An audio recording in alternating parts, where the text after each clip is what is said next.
Let's begin this Cross Pollination seminar. A very good morning and a warm welcome to all of you to this third Cross Pollination seminar. Here in the studio in Stockholm, I have with me, my name is Anne Schäfer-Leander, and I'm an ITP program officer with the ICLD. And with me here in Stockholm, I have my manager, Director Karin Melin. Good morning, everyone. It's a great pleasure to be with you here today. My name is Karin Melin, as Anna just said. Thank you. Yes, and Karin, she will come back by the end of this seminar this morning to do the closing remarks. So, I'm really glad that you have had time to set aside this morning to join us for this third cross-pollination seminar. And as I said, I'm Anne Schäfer-Leander and I'm an ITP program officer at the ICLD. And I'm responsible for the gender mainstreaming program. Today we're gonna talk about getting more women involved, strengthening effective participation and equitable representation of women in local democracy. But at these times, not 1 hour or day goes by and we do not carry out one single activity without thinking about our friends and our partners in Ukraine and the struggle for democracy and freedom that they are in the midst of in these worrisome times.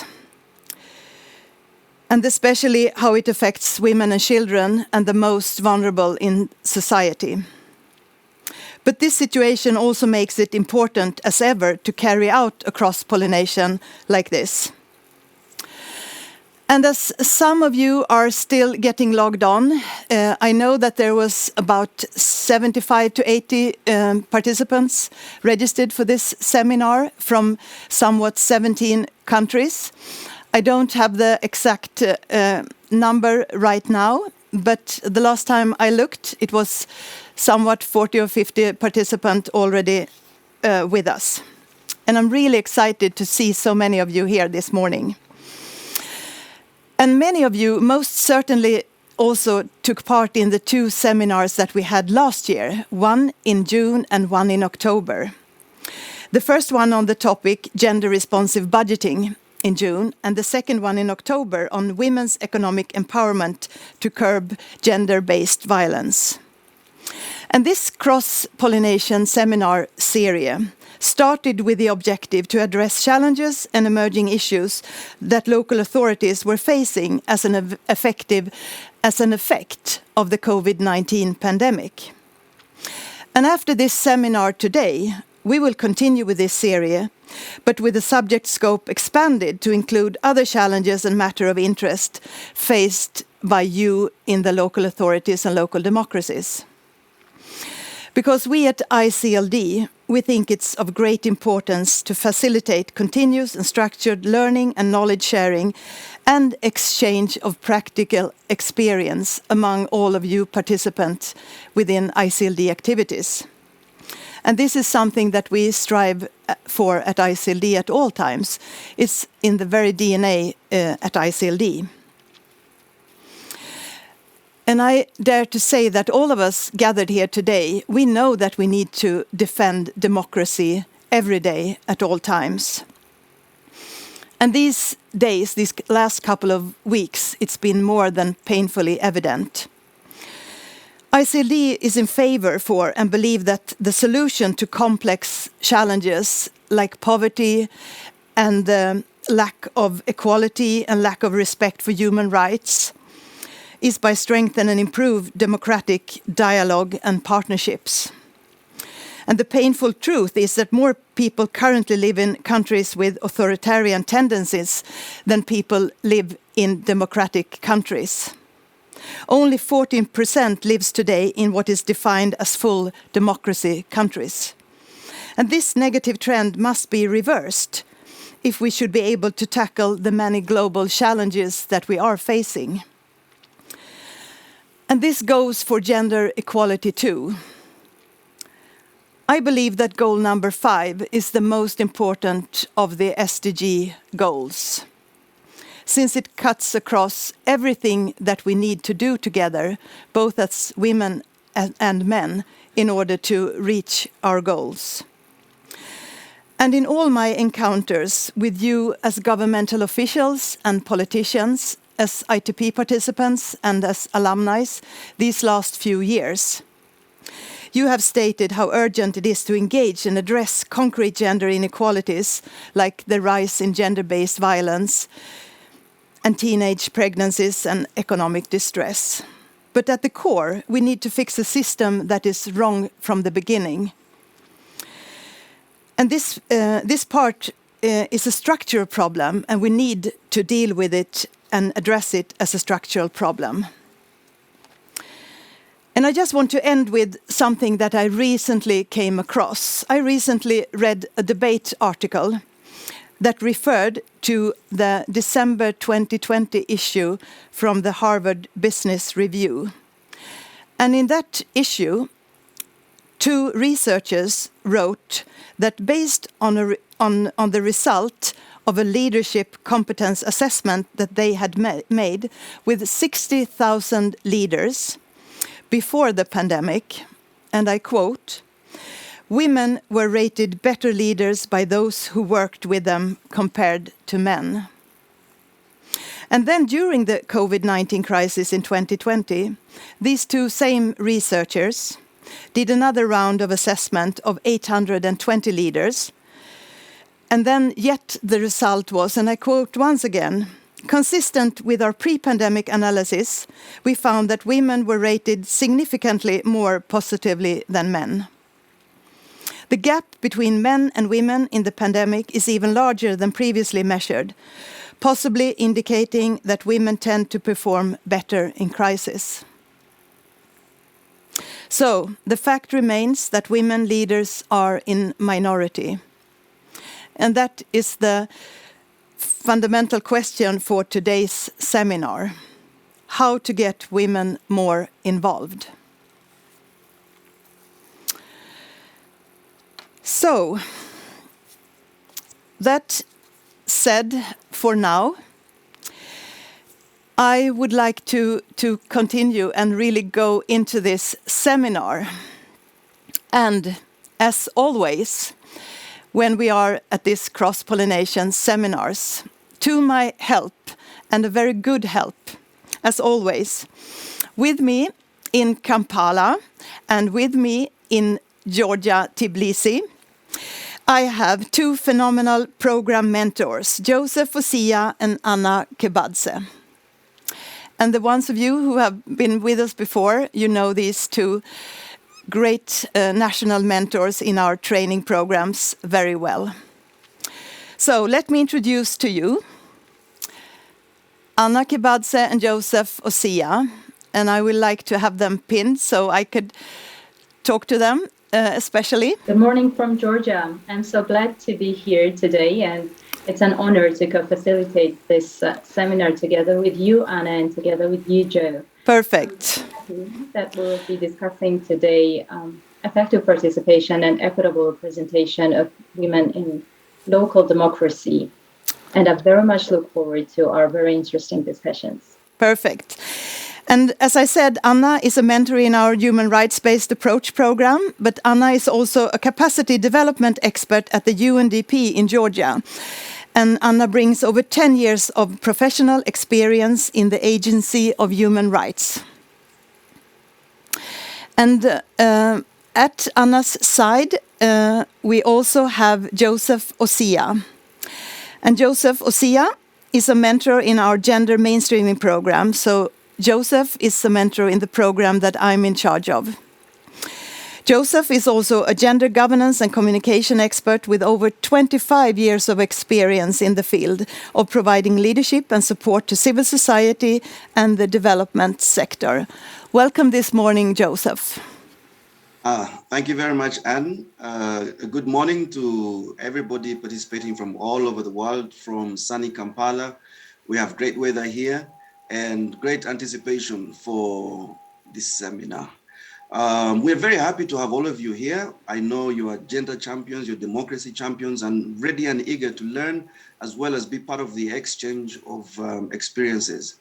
Thank you very much for coming on. We look forward to engaging with you further this morning. Perfect. And now I will actually hand over and give the floor to both Joseph and Anna, because you will be facilitating a great part of the seminar for a bit. And I will be coming back when we have the breakout sessions. So take the floor, Anna and Joseph. Thank you very much. Thank you very much, Anne.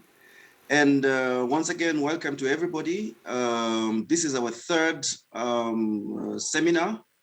And the main objective of this seminar is to help continuous structured learning, as well as knowledge sharing and exchange of practical experiences amongst all of us as participants. So we're going to learn from each other.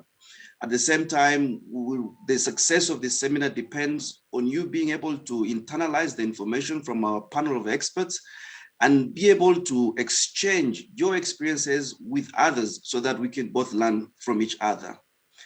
I'm going to give you a very brief outline of what we have organized for you this morning.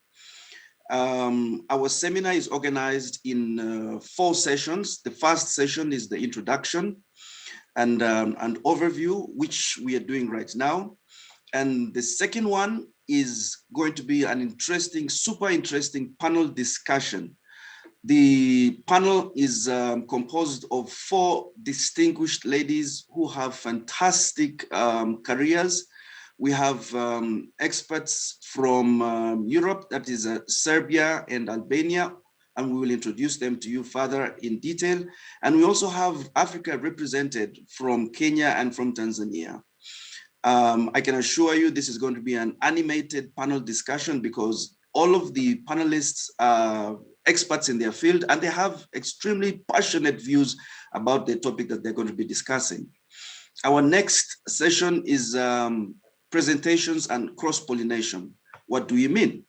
We have 2 very, very high profile presenters who are going to give us keynote speeches on very interesting topics, effective participation in local democracies, and equitable representation. These are things that we take for granted, but they're going to delve into them and open up new perspectives that all of us can use in our local democracies.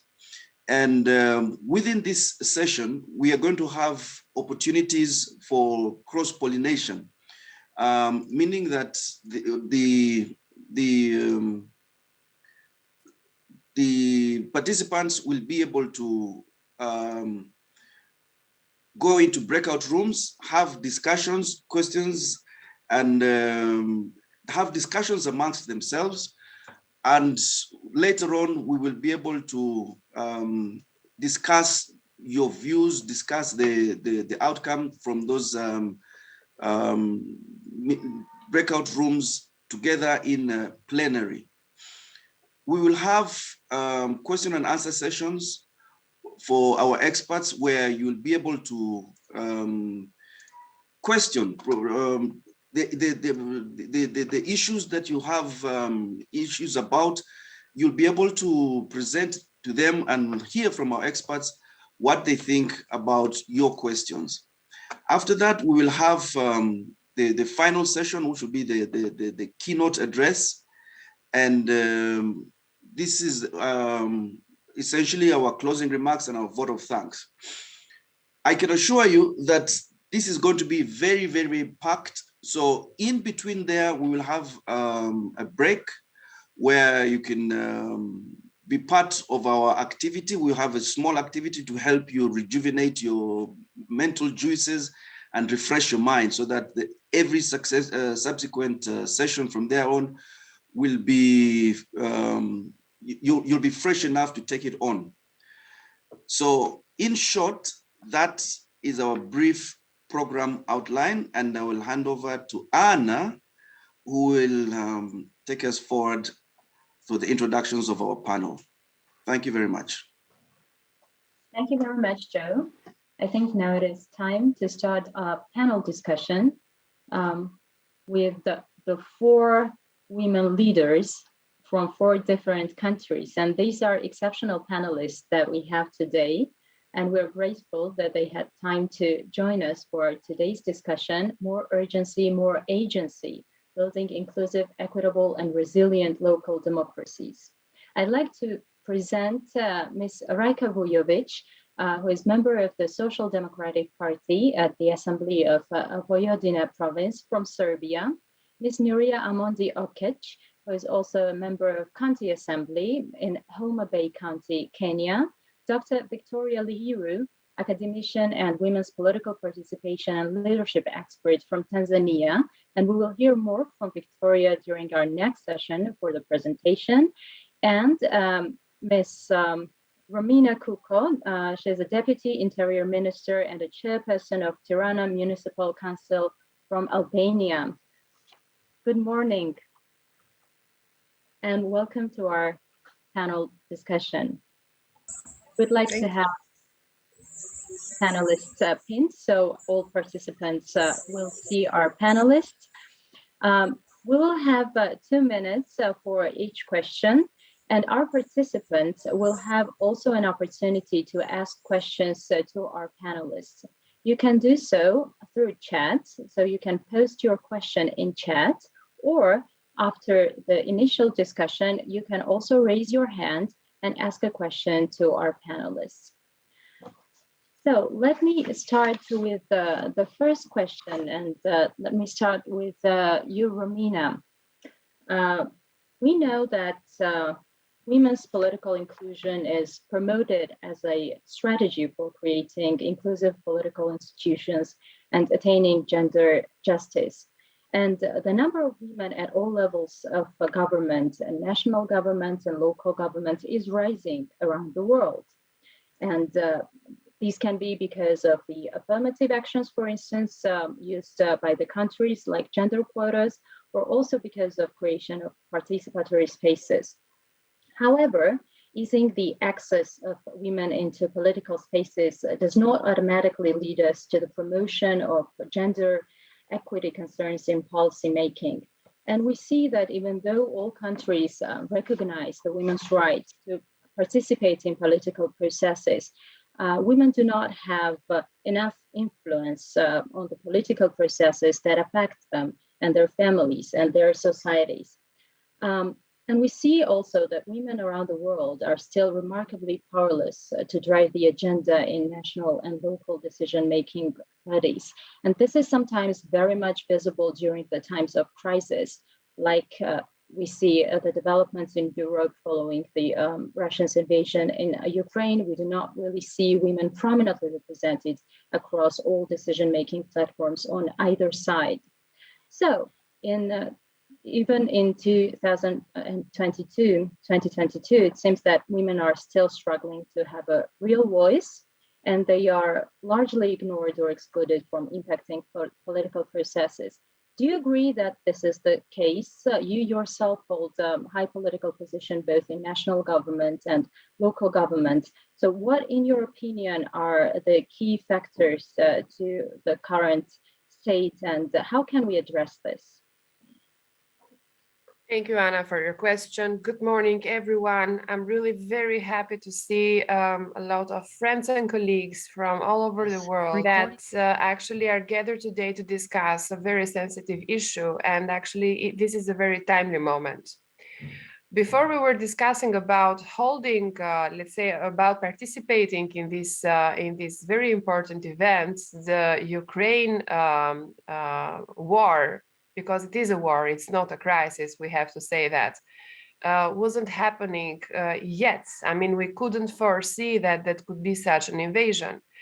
But we know that all those who deal with gender issues, they know that in places where there is war and conflict and everything, the most affected group of the society are women, because they are the ones to suffer the more, let's say, problematics in the everyday life, in the crisis, and in everything else that happens during these situations. And this is where I want to cite the resolution of the Security Council 1325 by saying that women are the ones who actually suffer more during conflicts and wars. But and on the other hand, they are not sitting in the negotiation tables, and they are not the ones to take any decisions when peace is discussed. And basically, this is the same principle even when in peaceful, when peace prevails, because societies are still going with the tradition. And we know that apart from the Western, very civilized world, where you also have an institutional, let's say, consolidation, in other countries, this is still a struggle. And this is the reason why women are underrepresented, or when they are represented in certain organizations, they do not hold high positions. And here I'm referring to, let's say, to all the span of the professionals that are typically designed for men. So what can we do? The theory behind, we all know because we are all practitioners into that. First of all, there is the need for women champions, women who are in the government, in the organizations, to have a firm and affirmative action into allowing the condition of women to participate. Because when you deal with politics, of course, there are some moments that somebody has to do compromises, because it's all a matter of compromise and taking decisions. But one cannot take a compromise or cannot make a compromise when it has to do with the inclusion of the 50% of the society who are women. Having said that, campaigns and activism are very important, but it's almost impossible to push things forward without legalizing them into paper. So one of the success reasons why Albania today has 70% of its ministerial cabinet women, 50% of the local government, almost 50% of the mayors are women, and 50% of the councillors on the local level are women, it's because we have put it in the law, in the strategies, in the action plans.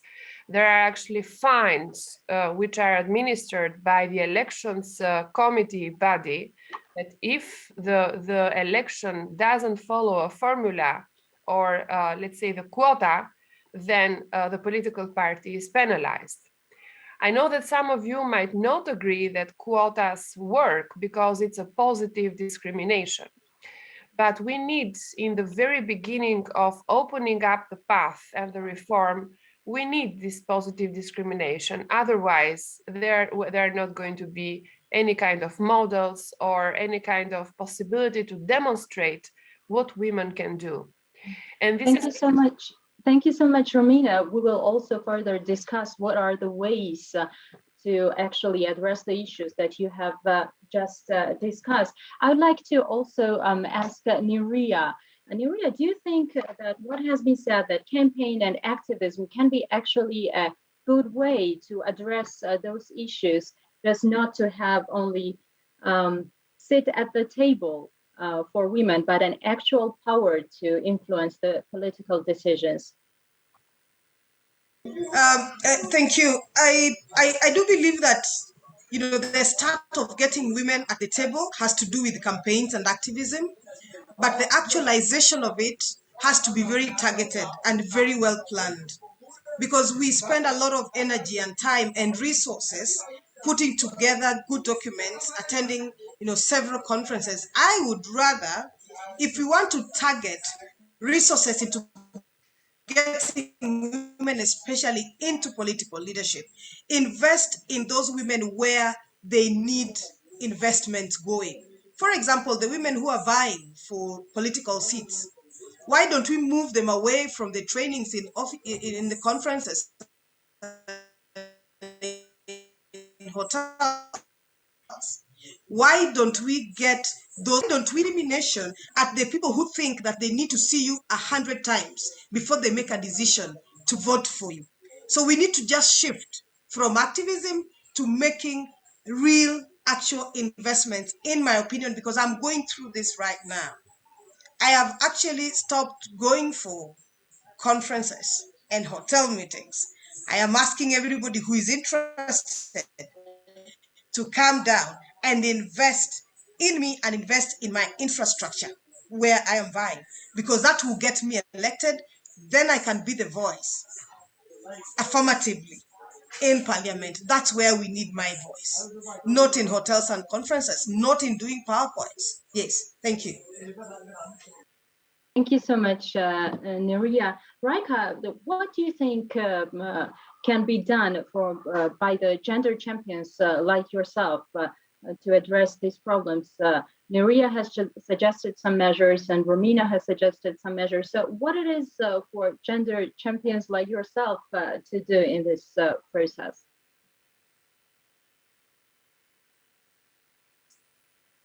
Okay, good morning from Serbia to everybody. I'm very happy to be here with you today. First of all, I want to say that I agree with my colleague Romina related to gender quotas. It is absolutely necessary. And because of gender quotas here in Serbia, we also have in our provincial parliament, we have 36.7 women in parliament, and at the National Assembly, we have 39.76 of women in parliament. We have a prime minister, and we have 10 ministers out of 23. So we stand well related to politics, but we also need more action. I agreed with Nira that we have to go out in the field where women are at the local. And although the number of women in politics has increased, it is still unsatisfactory level. And it is necessary to improve that low participation. That can be done, for example, by working with women in inside political organization. I myself am a president of Women's Forum, and it would be very relevant, for example, if NGOs such as ICLD or other structure could help directly to women inside political organization and empower them with knowledge or financially or anyhow in order to raise their awareness how to include in politics.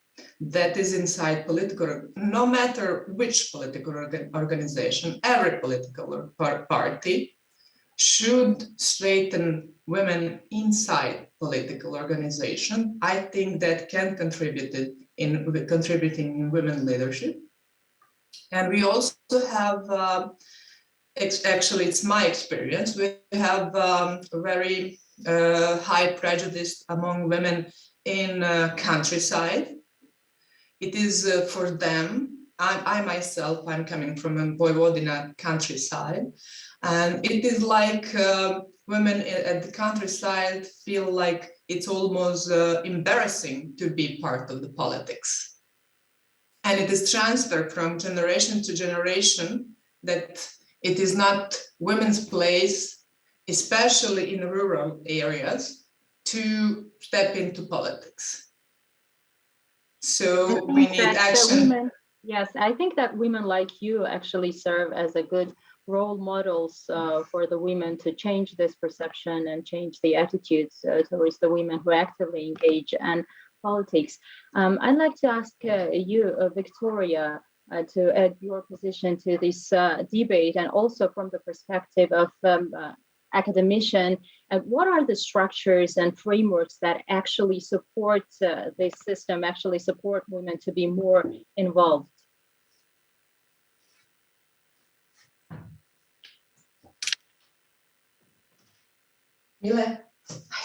Victoria? Yes, Victoria, can you hear us? Yes, thank you so much. Good to be in this conversation, and I really agree with whatever my fellow panelists have said. But I just want to concentrate on how women access the electoral positions through the electoral systems, because how we access the decision-making positions is very important, and the system that governs that kind of access is also deserve our attention. So, for instance, we know that from the research point of view, we have number of proposals in terms of the electoral system that could work for women. And actually, the research has shown us that the proportional representation electoral system actually provides 3 to 4 times the chances for women to get elected into the positions of powers, both at local and national level. But for instance, here in Africa, where I'm coming from, where there are 54 countries, there are only 23 countries that apply, 23 countries still apply the first past electoral system, which is really regarded as not being favorable for women, but only 18% of the countries apply proportional representation, which is a favorable electoral system, and 10 countries apply mixed electoral system, meaning both the post-electoral system and proportional representation, and 3 of them are in transition. So really, research has shown us that proportional representation is a good electoral system in terms of reducing the electoral and political violence. And as we know that actually violence against women in elections is really a problem and has actually made many women stay at home and not want to engage in politics, particularly the abusive language, the name calling. Some of them are even getting their clothes torn just because they're in politics. So research tells us that actually when we adapt to proportional representation, it reduces the antagonistic election-related violence, and that is good for women. But also it gives the women more chance to be elected because voters do vote for the political party and its policies and its ideologies rather than voting directly to a candidate.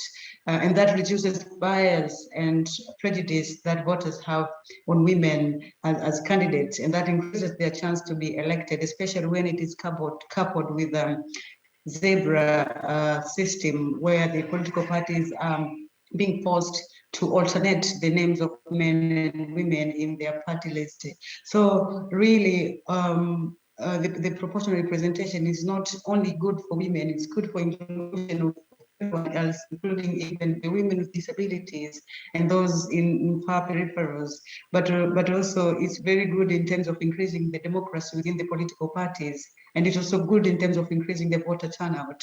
So it is really my call that if we need to cause the transformation in terms of how women access the decisions of the decision-making positions, we really need to look at the system through which the women get to be nominated to become candidates, through which the women campaign, and through which the women wins. And that means moving from first past the post-electoral system to proportional representation, and also coupled with quota system, as my fellow panelists have said it quite well.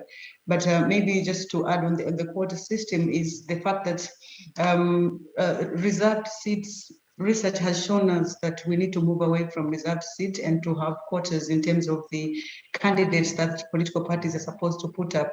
We have, for instance, here in my country, just to finalize, we have a very good law which says that the political parties are supposed to comply to gender and social inclusion principles when selecting the candidates, but it's not providing the actual numbers. So without providing the political parties with the threshold, with the actual numbers, it becomes really a problem to enforce that kind of law. Thank you. Thank you so much, Victoria. Indeed, these frameworks, what we see in different countries, actually result in some regions or in some countries in an increased numbers of women who are holding higher level positions, and also more representation of women in the legislature.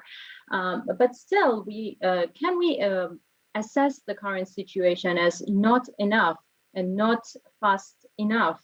Is this a fair assessment of the global efforts towards political empowerment of women? And I'd like to ask this question first to you, Romina.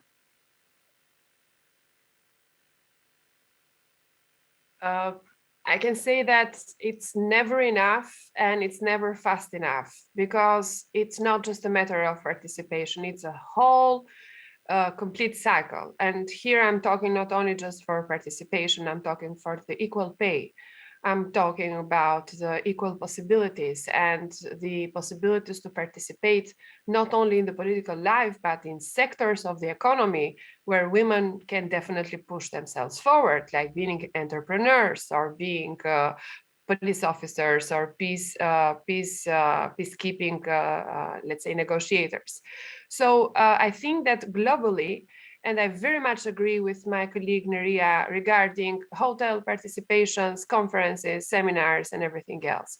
We have, and I will be very blunt here, we have tons of toolkits, books, I don't know, everything that we design, different models. And at the end of the day, we have just different colors of the book because the substance is the same. So why not putting this kind of effort into the true investment of women champions? And why not creating a positive pressure also from the grassroots, from the local level, but also from the higher up levels where women have the possibility to participate, in order to have an affirmative action and to direct this in three let's say, layers.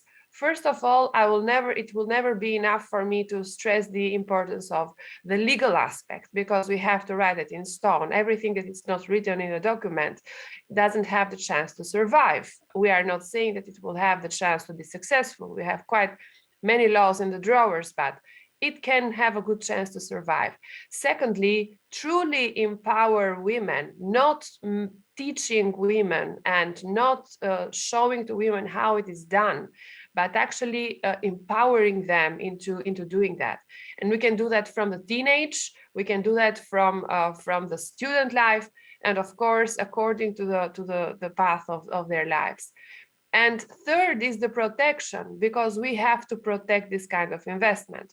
Now, I don't know how we have to enhance this kind of protection, but maybe this is discussion that we have to open up together. Thank you. Yes, thank you very much, Romina. I saw that other panelists were also agreeing with you. And Neria, yes, please respond to Romina on that. Perhaps you have some interesting examples of an actual empowerment of women, something that you would like to share with us.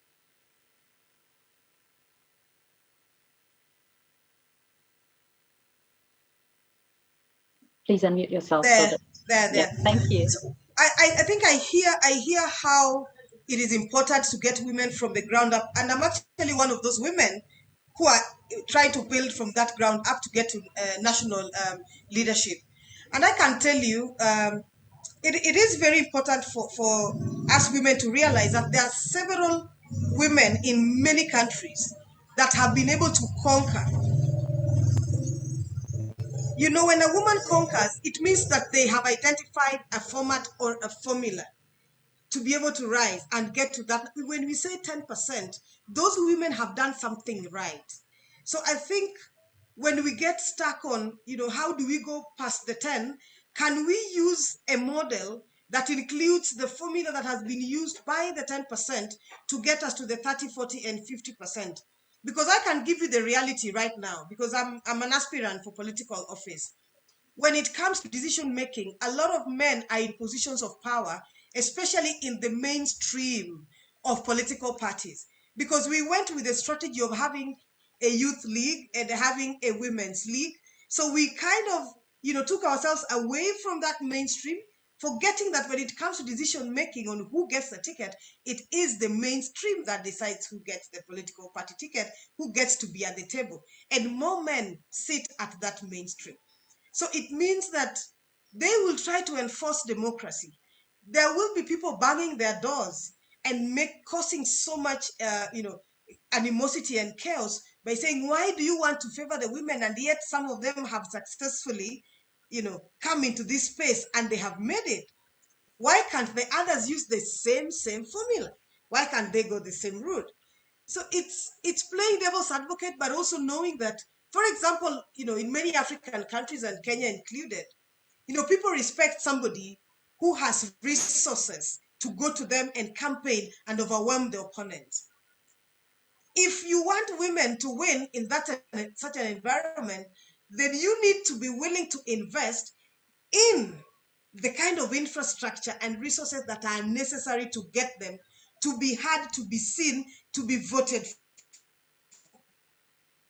Otherwise, we are paying lip service to capacity building women, to getting women at the table, to getting women elected, to bridging the gap. It will take at least 50 to 100 years for us to say we actually have 40 to 50% from real elections, because whether we do quotas, whether we do representation, those are just means and ways of getting people in. But those are not indefinite. You must stop at some point. And we will still have to get back to election. So why don't we fix our challenges in getting through the democratic electoral process?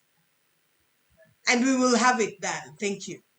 Yes, thank you very much, Neria.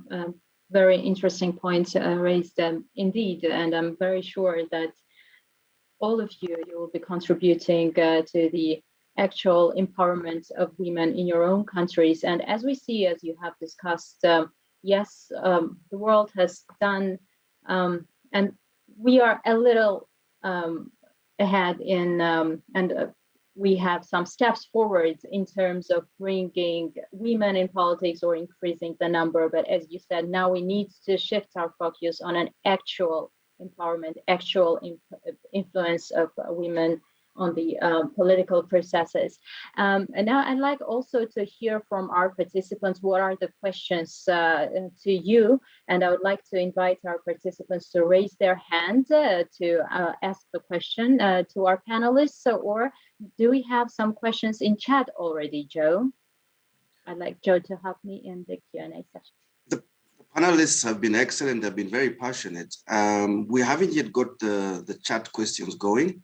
But I would like just to ask, especially to the Deputy Minister, Romina Kuko, once you have executive authority by virtue of your cabinet position, you are at an elevated political level. To what extent are you able to leverage this kind of power to break the glass ceilings that a lot of women experience in the political circles around the globe? I don't know whether I understood the question right, but I'm just explaining a little bit the path of the breaking the glass ceiling, and it has to do with persistence. The Albanian government in 2017 decided to invite technocrats and people who have a distinguished, let's say, record in their previous careers or lives, and invite them in the government, because the idea was to create this fresh blood, to create a kind of more, let's say, modern approach. And it was a very good moment to attract also good human resources. So I was one of the people who was invited. I was working for an international organization before, for the OSCE. But the factor that made this is the fact that I never rested into fighting about women's rights, counter domestic violence, and so forth. So this takes me to the persistence and to going away from the prejudices that we might face, because one of the issues that women, especially in countries that are about to be developed, face is the self prejudice that you should not participate and you should not raise your voice and you should not, because it's not proper, because it's not to the proper behavior and it's not cultural. But at the end of the day, life is happening, society is stagnating, and things are not moving. So I think that, as I said, one of the most important factors, of course, some of the circumstances are important, but it's persistence. A lot of women stop to persist when they face the difficulties, when they are, let's say, faced by male candidates. And I'm also citing my colleague Neria, that a candidate with too much money and too much muscles is very possible to take the votes of the people, and the woman cannot do that. So, but we have a voice. So this is the importance of participation. And I believe that the first and foremost success, the 10% of the formula, is to keep using the voice no matter what. Romina, as you still hold the floor, there's a question directly to you from our chat. It's how long did it take Albania to reach those impressive numbers after a law was passed to include women in the democratic processes and space? And this is a very important question because it questions the timelines. We really need to look not just at the objectives, but also the timelines. Okay, I have good news to say here. It's just a matter of will. The government, the actual government, when it started in 2013, now we are in the third mandate, decided to have a 50% participation of women in the cabinet of the government and also in the local government. It was a decision by the government. So if there is a political will, which of course is created by the conditions, by the pressure, by the civil society, by the campaigning and so forth, the timelines can be really fast. Albania has gone through different cycles of society. We have gone through a very harsh communist past with 50 years. We went through a difficult transition in the 90s, where women were nowhere to be found in negotiations or in politics or in participation. But I can say that in the last 10 years, there is a quality leap when it comes to women participation. And this has to do, of course, with will. So in terms of timelines, I say persistence of voices, political will, if there are women in there, and then, of course, things can happen. Thank you very much, Romina, and thank you, Jabala Mulundu from Zambia for that question. We'll run very quickly to Andrew Tembo from Zambia. Zambia seems to be extremely active, and this is a question for you, Victoria. You have mentioned that to get more women in the political arena, we should look at the system. What do you mean? Please clarify.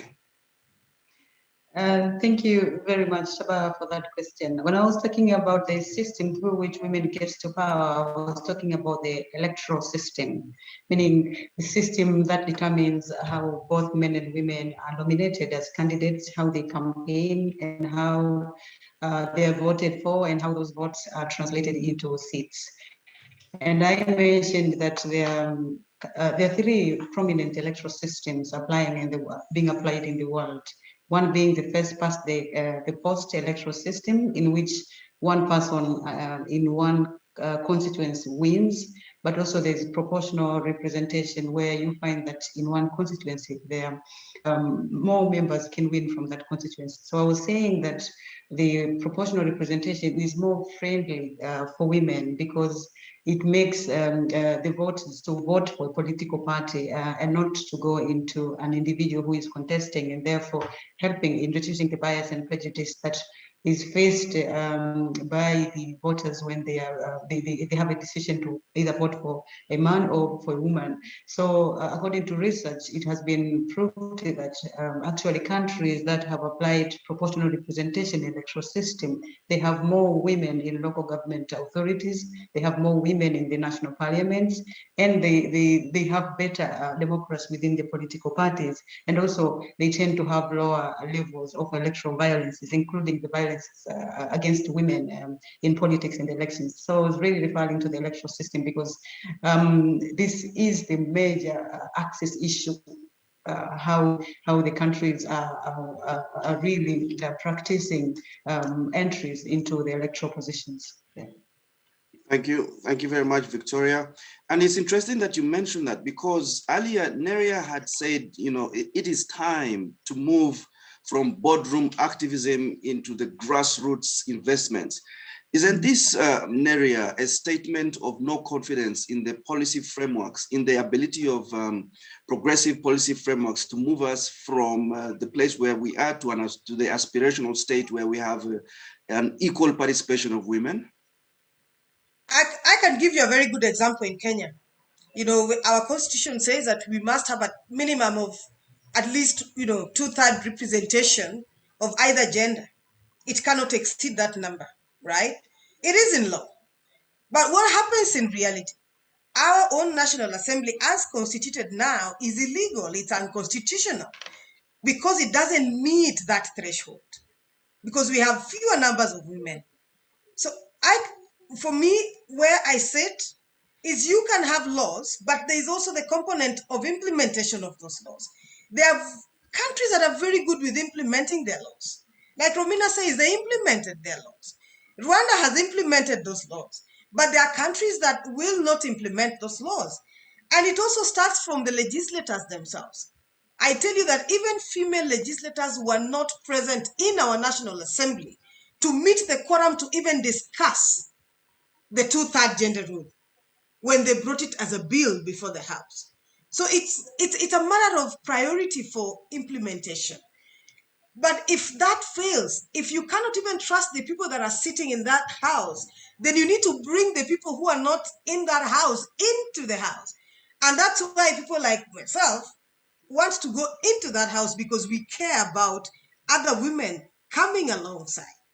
So for me, it's a practical way of addressing the lack of implementation of the brilliant and excellent laws. Kenya has ratified international conventions, but that doesn't mean that we are implementing. For me, that's where the challenge is. I need to see the numbers, but I also need to see substantive representation. We have been trained, we are competent, we are able. And if it means that I have to show might, then I will have to show might to defeat my opponents, male or female, so I can get the National Assembly seat. That's the bottom line. Thank you, You Neria. cannot compromise. You cannot compromise because you have to get in there. Thank you, Neria. And you know, just to build upon your contribution right there, there is a question from Ivona Nyango, who's a fellow Kenyan, who says, look, you're going to elections in August. What are your thoughts on security and safety for women with disabilities that are seeking elective posts? Are they at a disadvantage? They are at a very clear disadvantage, because security means you have to have resources to invest in people to protect you. You must have adequate, mobility. You definitely need somebody to be speaking the language that you speak as a person with disability. But I can say that my political party, that is ODM, has been very forthright and forward in ensuring that we at least make a step towards that. So one thing that we have done as a political party, and our SG, the Secretary General, is the patron of the He for She program, which has been very good in linking, women's participation to the mainstream. So he has actually received resources to pay nomination fees for women with disability and young women. And they also have enacted a law, and the party is enforcing it. Anybody who perpetrates violence during the nomination process is automatically out. So I welcome my opponents anytime to perpetrate violence, because I know I'm going to have a smoother ride. Yeah. Well, we thank you for that, Neria. Joe, we have two participants waiting. They have raised their hands to ask the question. So I'd like to ask Asimwe Medias to unmute themselves and ask the question to our panelists, please. Thank you. Yeah, thank you very much, the moderator. My name once again is Asimwe Medias from Uganda.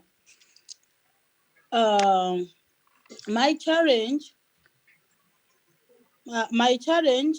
is about the election process. The election process, you find that we have all what it takes for you to go through. Women have trusted you. But when it comes to protecting your votes, it becomes a very different person. You have gone through, and instead of you going through, they are going to read another person's name. And thereby, you find that Electoral Commission is doing a disservice, and they want you to go to court after you have gone through. Instead of pronouncing your name as a leader or as a winner, they pronounce another person. So how are we going to do about this? It is a challenge that we are having here in Uganda, and especially when your supporters have, rather your competitors have not gone through, so they use monies to make sure that the Electoral Commission announces another person, and yet you lose after putting in your effort and people trusting you. How are we going to do with that challenge? Thank you. Thank you very much, Midyas. Raika, as a seasoned politician, what is your take on that question about electoral malpractices that are squeezing out women who do not have power to protect their votes? Please unmute yourself, Raika. Yes, thank you. Sorry, I was having some connection problems with my internet. I don't know what's happened. So thank you for this question. It is a difficult question to answer.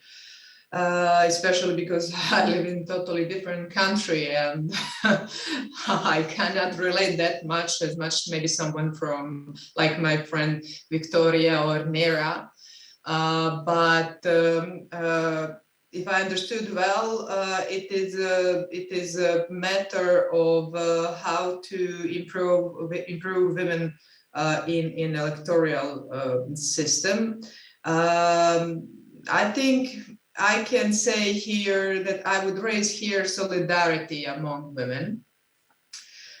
First of all, we need to support each other. And then we have to find our male co-workers who will help. And also what is very important for women at the local level is what I already said.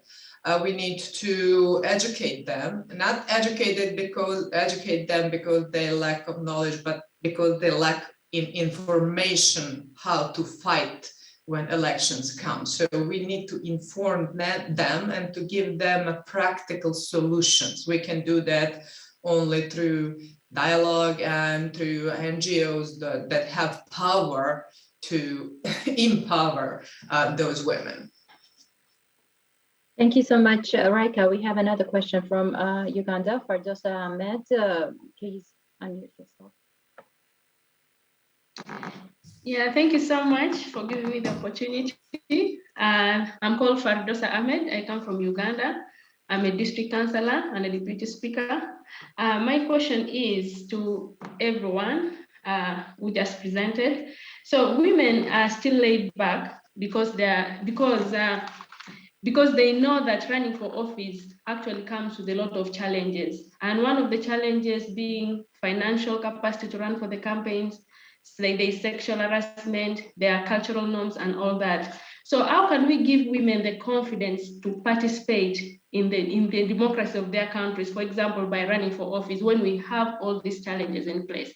So how can we all know, like for example, like Neira Mondi, I know you are running for office, and I believe you have experienced this. When you don't have financial capacity, it's not easy for you to run for an election. For example, I ran for an election in my district as a woman member of parliament, and I came the second out of 5 women. And at the moment, everyone knows that I'm coming for the election in 2026. But we have these questions. Do you have, for example, $50,000, or do you have $100,000 to run for the next election in 2026? So how can you give me the confidence, for example, to run for the next campaign when I have all these challenges in place? So these are some of the things that I would like to know from you. Thank you.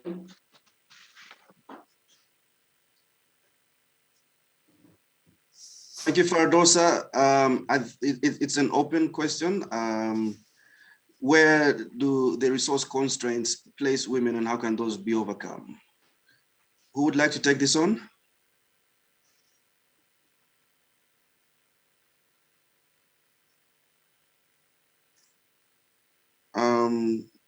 Victoria, do you have an academic view on that? Yes, Raika, go ahead. What I can say, sorry, is someone else speaking? Go ahead. Just go ahead.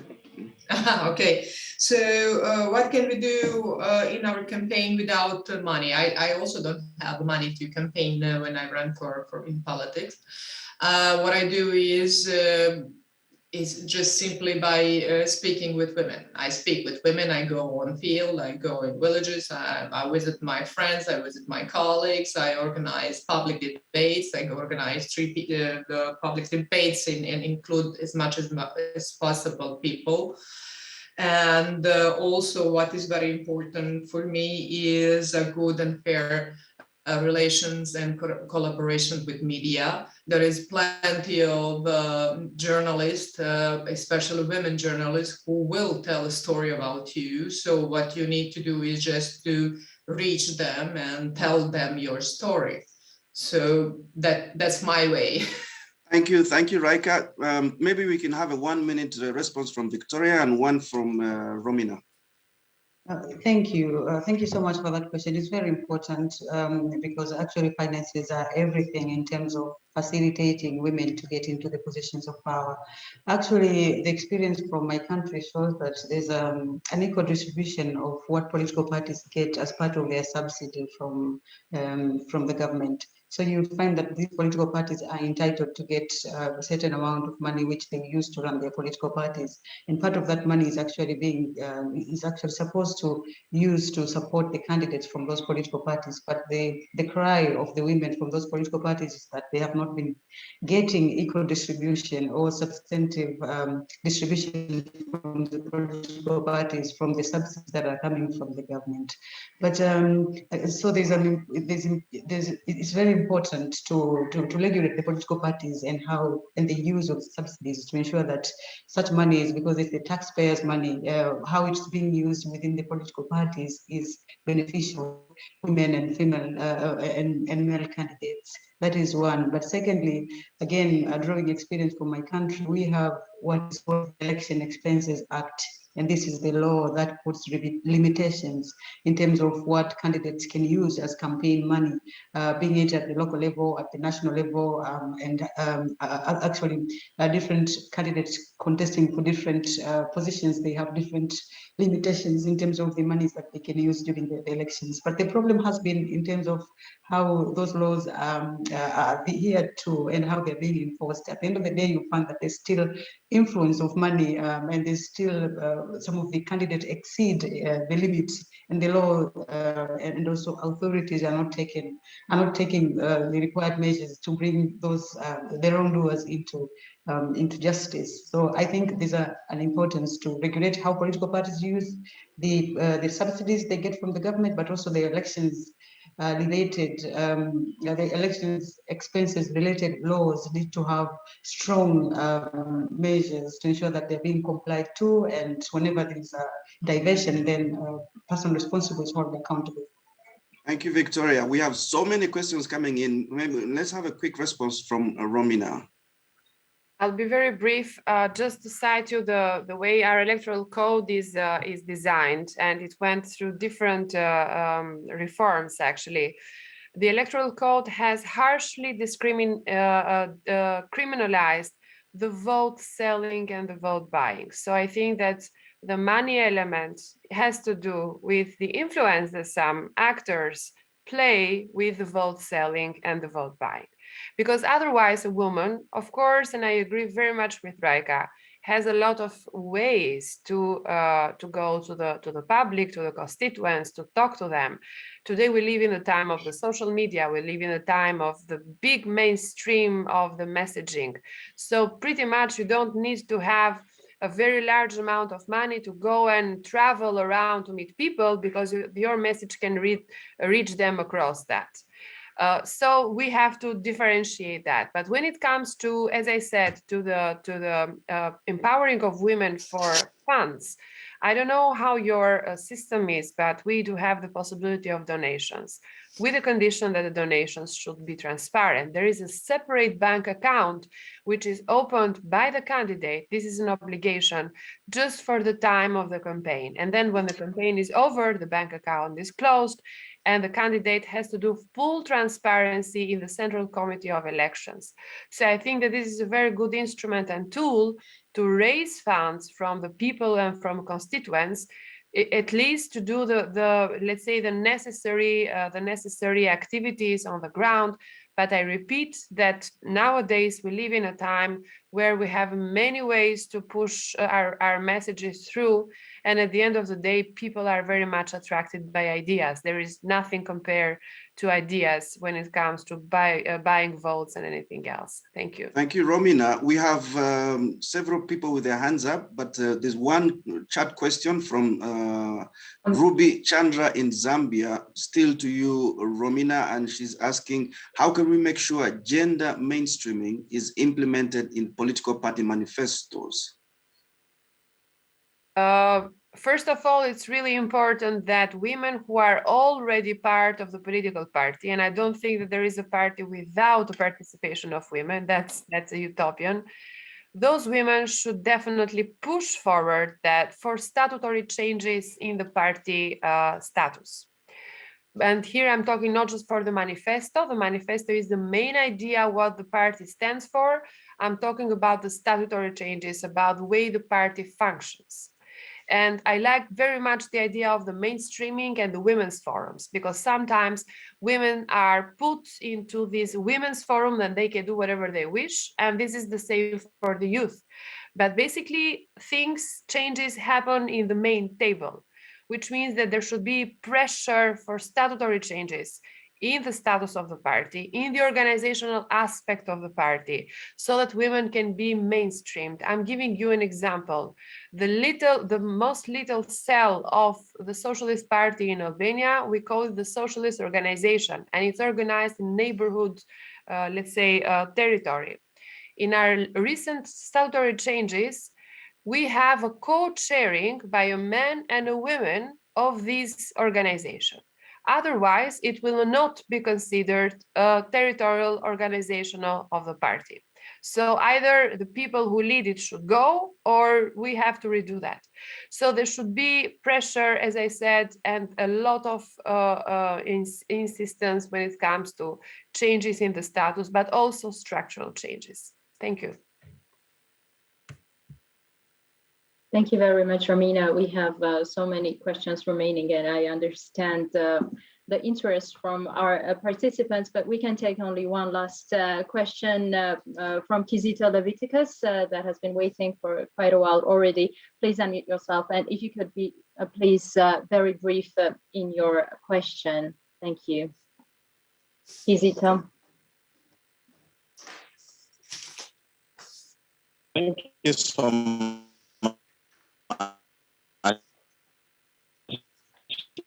I wanted to make some small contribution on the commercialization of and why the ground is not well leveled for women. But I think this themselves are to blame, because there is a tendency that political offices are so lucrative, and also there is from a Ugandan perspective, there is a lot of promises that these people tend to make when they are in their campaigns. They even go overboard their mandates, and so when they fail to deliver on these promises, the people wait for them during the campaigns for them to hold them accountable. So I think, to me, what can be done is maybe a mindset change.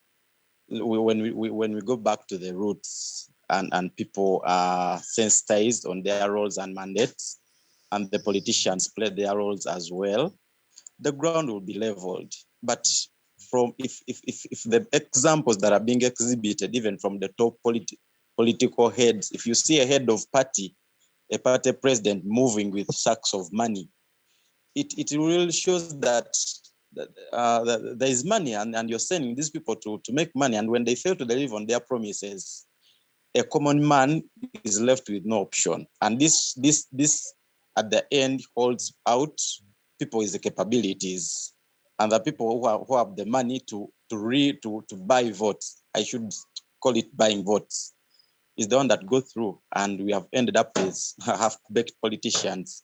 So to me, in addition to what has been shared already, if we can go back to the roots and campaign for a mindset change, bring these people on board and really tell them what a politician is meant to do.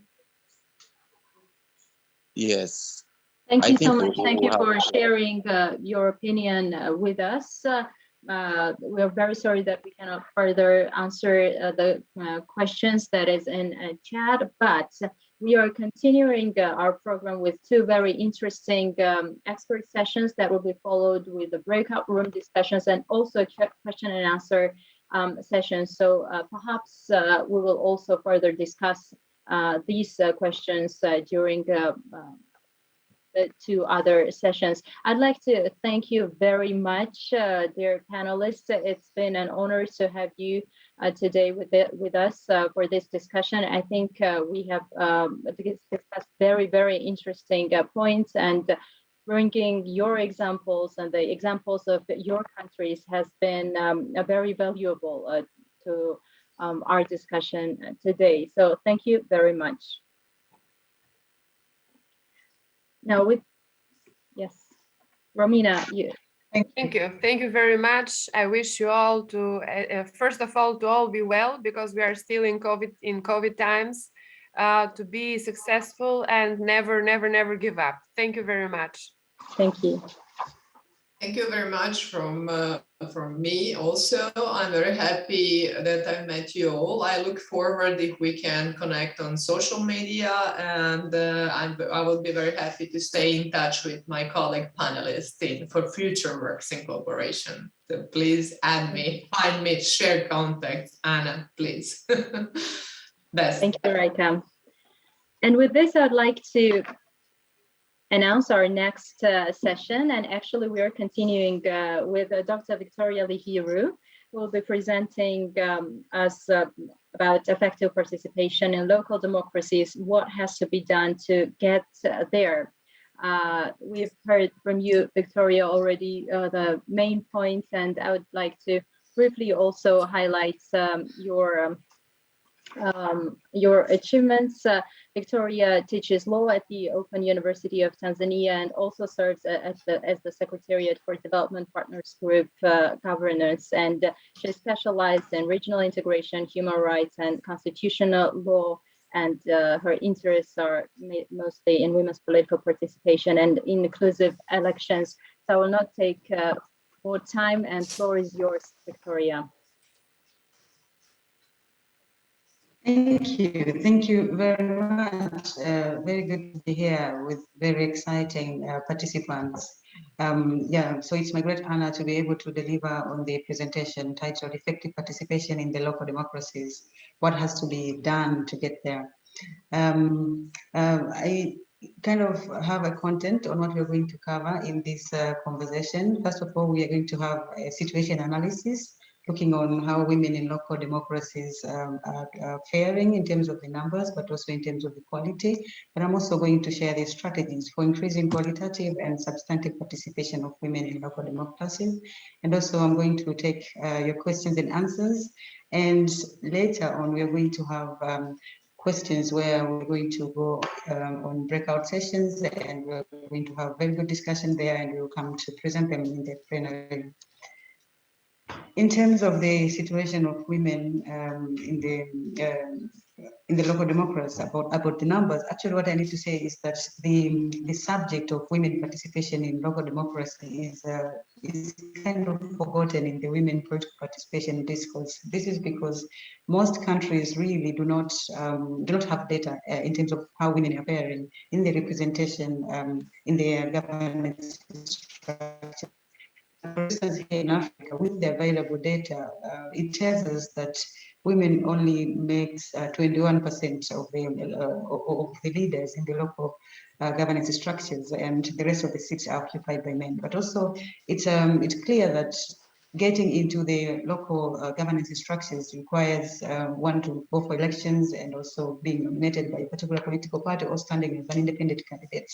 But we know that actually women makes, for instance, here in Africa, only 12% of the political party leaders, and therefore it's very difficult for them to transform the conduct of the political parties and get themselves elected in the local governance structures. But in terms of the quality, I just have some few reflections on the characteristics of women participation in the local democracy, in that most of the local governance authorities and structures actually do not have the capacity, do not have the resources, do not have political will, autonomy, and that leads to lack of implementable plans in terms of how they're going to integrate, in terms of how they're going to promote more women to occupy the positions of power in the local governance structures, but also in terms of how the women themselves are active in terms of participating in the meetings, in terms of contributing their voices into different plans and projects. That is not really forthcoming, for instance, in the continent that I'm coming from. And you'll find that most of the governance structures at local level are dominated by men. And even in terms of how the leadership of the local governance structures is framed, you'll find that most women occupy the deputies positions, the deputization of women, where you find the heads are always men, but the deputies are women. But so due to low representation of women in these local governance structures, you find that the existing plans, regulations, projects, budgets that are being passed are not really gender transformative, and they're not causing the, they're not making life better for the women in local governance structures.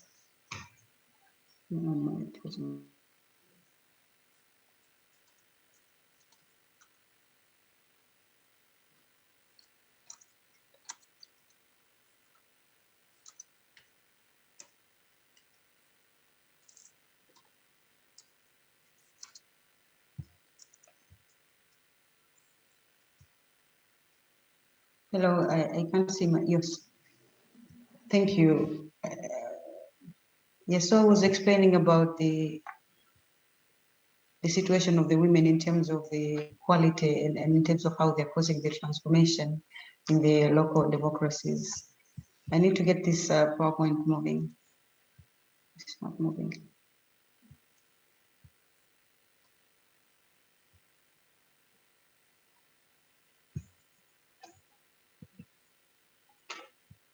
Do you see the arrows on the screen? Not yet. They're not here. Yes, now they are here. Yeah, okay. Okay, great. so that was in terms of how the women are faring in both numbers and also the substantive participation in the local democracy.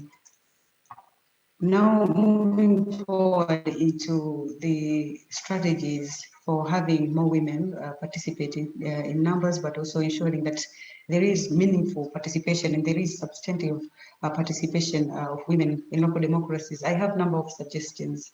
One is to ensure that our countries collect data on the status of women at local levels to just understand how the women are faring. As I said, that most of the countries do not collect information on how women participate in local democracy. So it's very important to do this. And it is also very important for electoral monitoring bodies to disaggregate data so that it's easy to understand how the women fared in the local elections.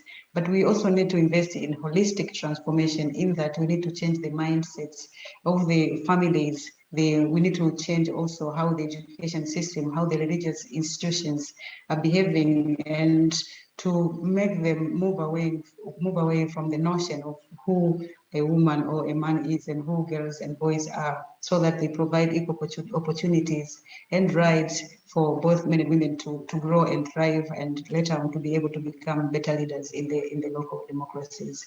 But we also need to involve men in this process, because they need to understand that when we enhance the capacities of women to take part in the local democracies, we are not taking their rights, we're not taking their opportunities. We're just trying to create the conducive environment where both men and women can have the opportunity to lead. But also, as we discussed in the panel that has just ended, there's a great need to change the electoral and political laws. And here I will also talk again about the need to change from the first past the post electoral system to proportional representation. But also we need to evaluate and reposition the quota system, because how temporary special measures are being applied in different countries is not compatible. Sometimes you'll find that it's not compatible with the international and the regional standards. For instance, here in my country, there's a lot to be done to ensure that the temporary special measures as it is being implemented here is compatible with those guidelines from the international and regional treaties. But there's also need to be a clear guidance on political parties in terms of how they need to have inclusive leadership in terms of who is leading the political parties, but equitable distribution of resources amongst both female and male candidates. But they need also to be binded to ensure that they have equal representation of men and women in their list of candidates, but also the party documents, particularly the constitutions, the manifestos, they also need to reflect the spirit of equality to ensure that the political parties provide conducive environment for women to take part in the political parties and later on get the opportunity to be elected to the local governance structures.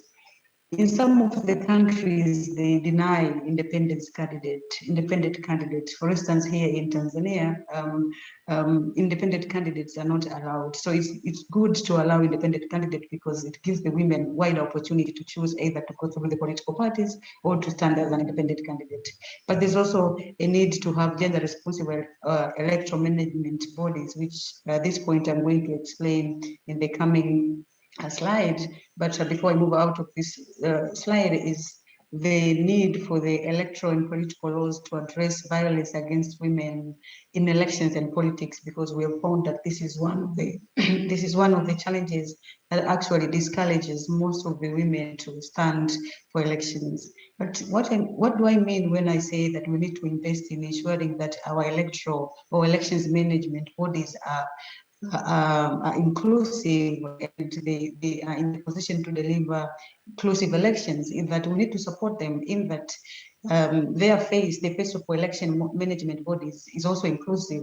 The commissioners, the secretariat, and all the staff that work in the election monitoring bodies, they need to have that representation of men and women. But we need also to facilitate them to have gender and social inclusion policies and strategies. For instance, where I'm coming from, the National Election Commission do not have the gender and social inclusion policies and strategy. Therefore, it's very difficult to for this commission to be able to deliver inclusive elections if it doesn't have the guiding documents on how it should be that it should do that. But most important, as we know that election monitoring bodies, they govern the voter educators, the election monitors, and other electoral stakeholders. So if these election monitoring bodies are not in themselves inclusive, do not have the guiding document on how they should deliver inclusive elections, they will also fail in terms of how they guide the voter educators, the election monitors, and other electoral stakeholders to also deliver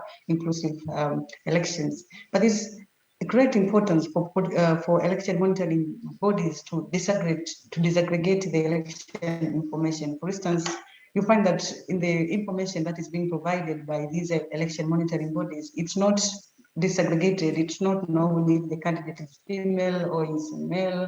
The age is not known. So those are the basic information that the political party, that the electoral management bodies should be able to provide.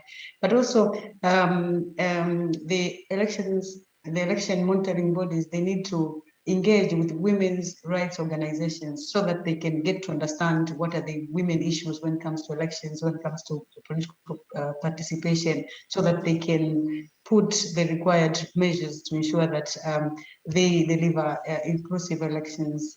And going to my next slide is the need to enhance the local governance structures to ensure that they are better in terms of programming, how they program for more inclusion of men and women in their authorities. So there's little capacities in terms of how the local governance structures understand the gender equality issues and how they can mainstream. So there's a need for different actors to invest in the local governance structures to understand the gender equality mainstreaming and programming, and to ensure that they provide that needed support in terms of ensuring that they design, implement, monitor, and evaluate the gender equality and mainstreaming programming within those local governance authorities. And also there's an importance of undertaking mentorship programs to ensure that women who are leaders in their local governance structures, they also play a part in mentoring and training other women aspirants, in that they are also capable to get the required capacity to run for elections and also win the elections. But I have some of the few cross-cutting strategies in terms of understanding that women and women as marginalized group, which we want them to be in the positions of power. This is not a homogeneous group, so there are women of different kinds. There are women with disabilities and those without disabilities. There are those who are coming from the peripheral areas. There are those who are living in towns. So it's better to understand the dynamics of the women and their needs, and to kind of design interventions that would work to help them come out to vie for different seats within the local governance structures. But there's also need to expose the women in leveraging the technological tools in order to advance their political career, because we know now the power of social media and the power of technology in profiling candidates. So it's very important that women also get this education. And also, I think there's an importance to invest on ensuring that there's access to information, and that women leaders within the local governance structures, they are able to get the up-to-date information, they're able to digest the information, they're able to use the information, they are able to use that information to influence for changes, and to ensure that their presence within the local governance structures is also is transformative, and but also is bringing more women into those positions of powers, but also is changing the policies, the laws, and institutions in general. And finally, not to forget the girl child, because the girl child is being faced with a number of challenges, and the girl of today is the leader of tomorrow. So we need to ensure that the education rights are being safeguarded. We need to ensure that they're being protected from child marriages, from early pregnancies, and we need to ensure that they're not discouraged to dream big, to become leaders, and they're able to learn from the role models, and also to learn from the mentors, and they're able to dream to become leaders one day. So this brings me to an end of my presentation, and we've briefly covered in terms of the situation of women in local democracies at local level, both the numbers and the qualitative part of it. And I've also shared some strategies on how we can attain both equitable and substantive representation. And now it's time for questions and answers, if you have any. Thank you. Thank you very much, Victoria. It was a very interesting presentation. I'm sure that our participants will have some questions. They've been active on chat during your presentations, responding to what has been said and what points have been raised. And I'd like to give the floor to Yvonne Anyango. Did you have a question? Because I saw that you were, or perhaps I'm mistaken, sorry. Joe, do we have some reflections from chat that we'd like to share with you? Thank you very much, Victoria. Fantastic presentation, very informative, very strong, very persuasive. We have a lot of comments in the chat, and a request as well for you to share the presentation. I can straight away assure all our participants that all the presentations will be available on the website shortly after the seminar. So yes, the presentation will be available. We don't have, considering this is from a very strong person in Zambia. I believe Chabala Mulundu is one of the more outstanding ladies. She's a mayor of Lusaka, if I remember well. She says, considering that economic power plays a critical role in politics, and this is what usually disadvantages women, how do we deal with the prejudices that those who have money know better, thus a better place to be elected as representatives? Money prescribes a certain social status, and that status is widely accepted by the society as making the person with money a better option to be elected. So Chalaba Mulundu from Zambia is asking, how do we deal with those prejudices that those who have money know better and thus are better placed to be elected as representatives? Over to you, Victoria. Thank you very much. I would like to think that is really the importance of civic education in terms of how we orient the voters on why is it important that they should vote for people who do not only give them money, but they should vote for them because they have policies, because they have good plans to transform the situation that their respective area is facing. So, for instance, if the challenge is water, if the challenge is education, if the challenge is employment, then transforming the mindset or thought that they need to vote for those people with money or candidates with money is just the need for them to understand better that once they get vote and that they vote just because a candidate has money, it means their problems will remain there. So I think there's a need to have continuous civic education to make the voters understand why is it important that they should vote for policies, for ideologies, and not for people who have money. But I understand the complexity of this issue. But again, as I spoke when I was on the panel, it's the fact that, for instance, here in Tanzania, what I can say is that we need to ensure that the Elections Expenses Act is known, the limitations are known, are respected, and that money do not have influence on the elections, but rather the issues, the policies, and the ideologies, as I've already said. Thank you, Victoria. Elena Nyirenda, I see your hand up. Please make it a very short question because we have a lot of questions coming up on the chat. Elena, unmute yourself.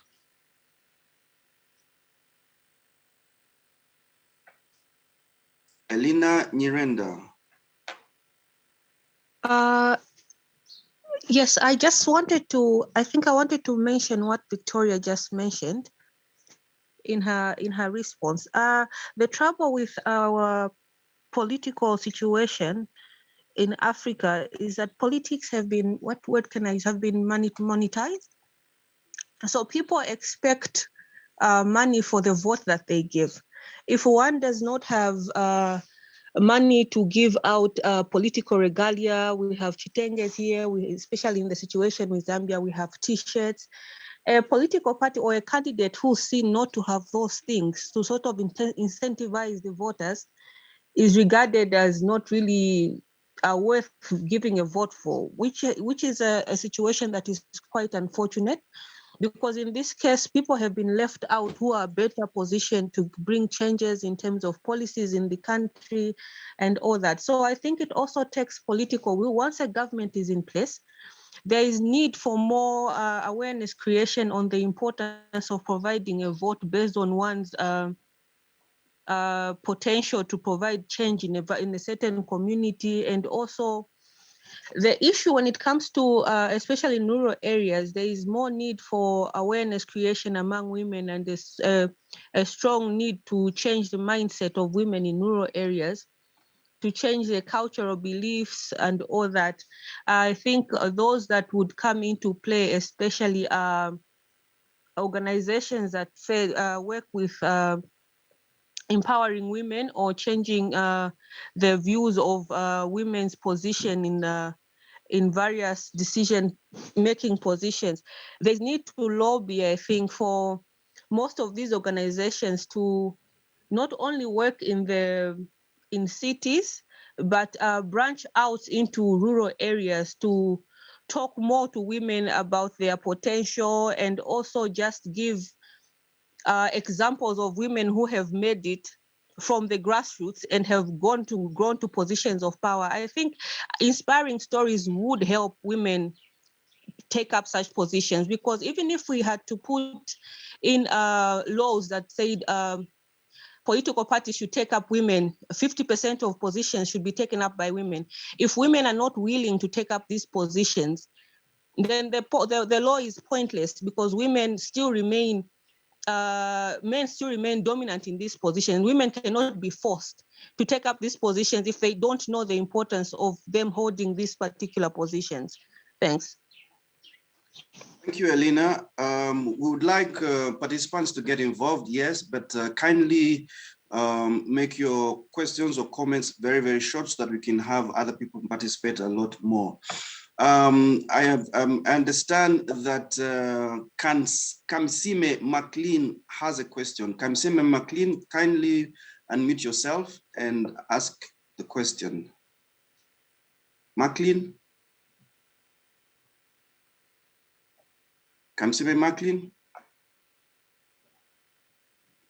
As we're waiting for McLean, Agrippina Adolf from Tanzania says, very powerful issues for safe, inclusive, transparent, and just election processes. How and who to make that happen by 2024, 2025, when we engage into the local and national elections in Tanzania. NGOs' dependence on external donors for resources is problematic in the sense that meager resources come forth and too late to empower women and influence legal reforms. However, we ought to think long-term and strategic, especially that our governments have signed democracy-related treaties and agreements, including the SDGs 2030 and the AU 2050. Marklin, are you ready? Can you unmute yourself and ask your question? I'm ready now. First of all, I thank Victoria for what he was giving us. I'm a mayor in one of Southern Division, one of the districts in Kawale. And in fact, of recent, I've been chosen as a coordinator of all Western mayors. But my question had wanted all to add on is lack of data, as Victoria was saying. Because we are very few women in the politics, but even for us who are already in the politics, we don't have data. And the main thing I'm thinking about now is to have the mindset change. Because all of us, we are lamenting that politics have been monetized, and of course now we cannot have money more than the men. So what we need now is to have the mindset change and look for the alternative. As for us women who are already in politics, what should we do to bring out other women? Because I was, in fact, I had made a simple research and I have realized that from the grassroots, women are left out. You go to schools, women are not on organizational structures. You go in families, women cannot meet, cannot maybe hold family meetings. So as a woman, we need now to look for alternative that can challenge men.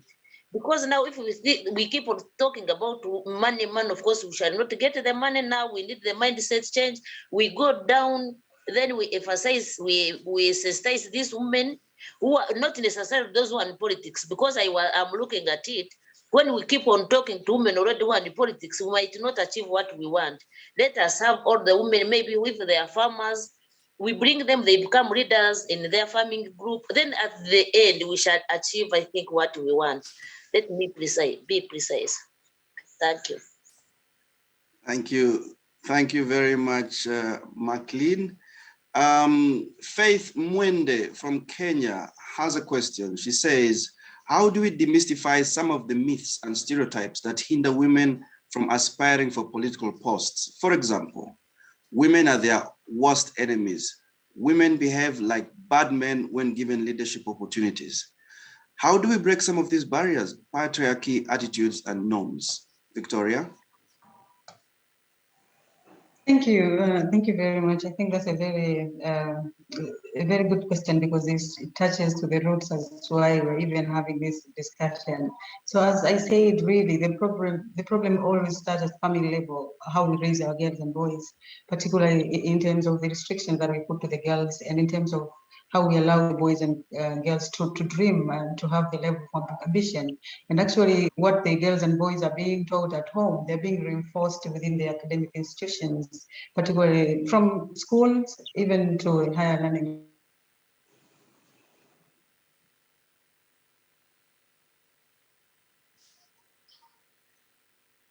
institutions. They also come to, those stereotypes get to be reinforced the most when they go to the religious institutions. But again, even when they go to work, you find that women get less employment, and there is gender gap.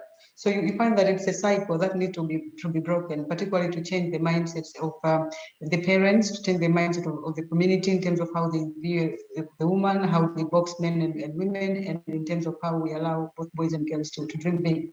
But as I've also said, that once the transformation has happened, it has to meet with the conducive environment in terms of the laws and the political parties and the electoral monitoring bodies. So it's a cycle that has to happen both from the community level, in the academic institutions, in the religious institutions, at workplace, in the political parties, in the election monitoring bodies, in the laws, in the policies.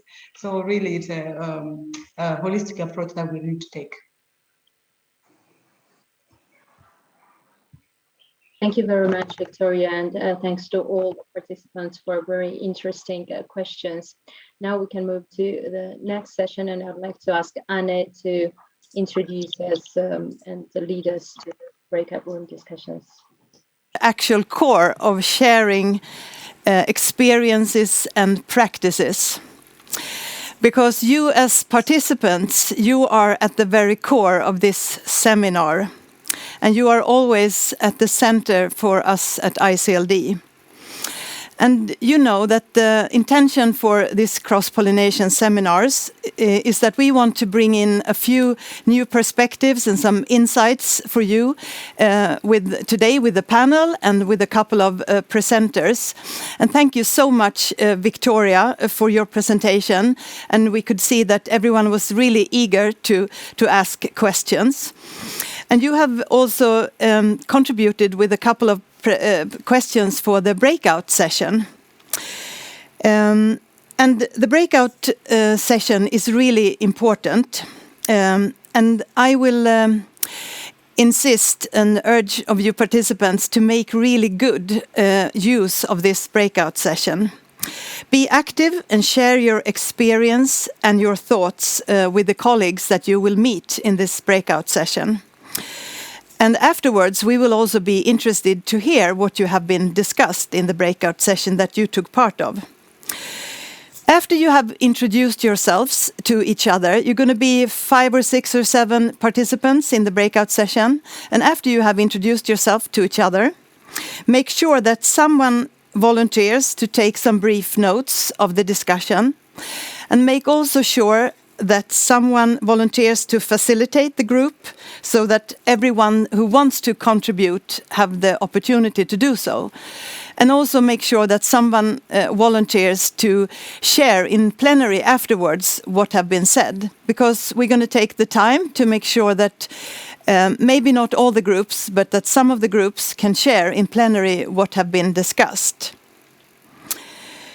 And you will have 25 minutes 20 or 25 minutes. We are running a little bit over time already because you have been so engaged and we are so happy for that. So 20 or 25 minutes, you're going to be in the breakout rooms. And the questions that Victoria has given us to you to discuss are these ones. And we are also going to copy them and put them in the chat. I believe that Emma is going to copy them and put them in the chat so that you can have access to them during the breakout rooms. But I also urge you to take a picture with your phone right now when you see the questions on the screen. So, given the current situation of women's participation in local democracies in the world and your country, how feasible is it for the world, your country, to attain equal participation of men and women in local democracies by 2030? When we are supposed to reach the global agenda. And the second question is, given that only 8 years are left before the global agenda is supposed to be a reality, what is your advice in terms of what nations should prioritize in order to attain equal participation of men and women in local elections? So these are the 2 questions that we would like you in the breakout sessions to discuss. And I will hand over the floor once again to Anna and Joseph for this last session. Thank you very much, Anne. I loved your movements. I was trying to get them exactly right, but I think I need a little bit of practice there. It's great, it's great. But I felt good, I felt energized. And ladies and gentlemen, I hope you felt that same way too, because I have a treat for you. In the name of Isaac Sangalukani Zulu, he's an excellent, excellent presenter. We have been looking for him for a long time, and he said, yes, I'm going to be there. And today we are absolutely thrilled. We are absolutely delighted to have Isaac with us. Isaac is going to be our subject matter expert for the second presentation today, the topic of which is equitable representation. Who is not at the table and how can we get them there? Because when we speak of democracy, we speak of representation. And we think we have represented most people at the table, at the places where decisions are made. But the question is asked, who is not at the table and how can we get them there? And there's no better person to lead this discussion than Sangulukani Isaac Zulu. He's the Director of Finance at the Local Government Association of Zambia. He's been there since 2017. And he's also the gender focal point for the LGAZ, the Local Government Association of Zambia. He has over 8 years of gender mainstreaming in local government, and he's been a gender and human rights activist for more than 16 years. He comes with a wealth of experience. He's been the country manager of Gender Links, where he was responsible for 4 really big programs: gender and governance, gender and the media, gender justice, Gender Protocol Alliance. Without further ado, let's welcome this great presenter, Isaac Sangulukani Zulu. The floor is yours.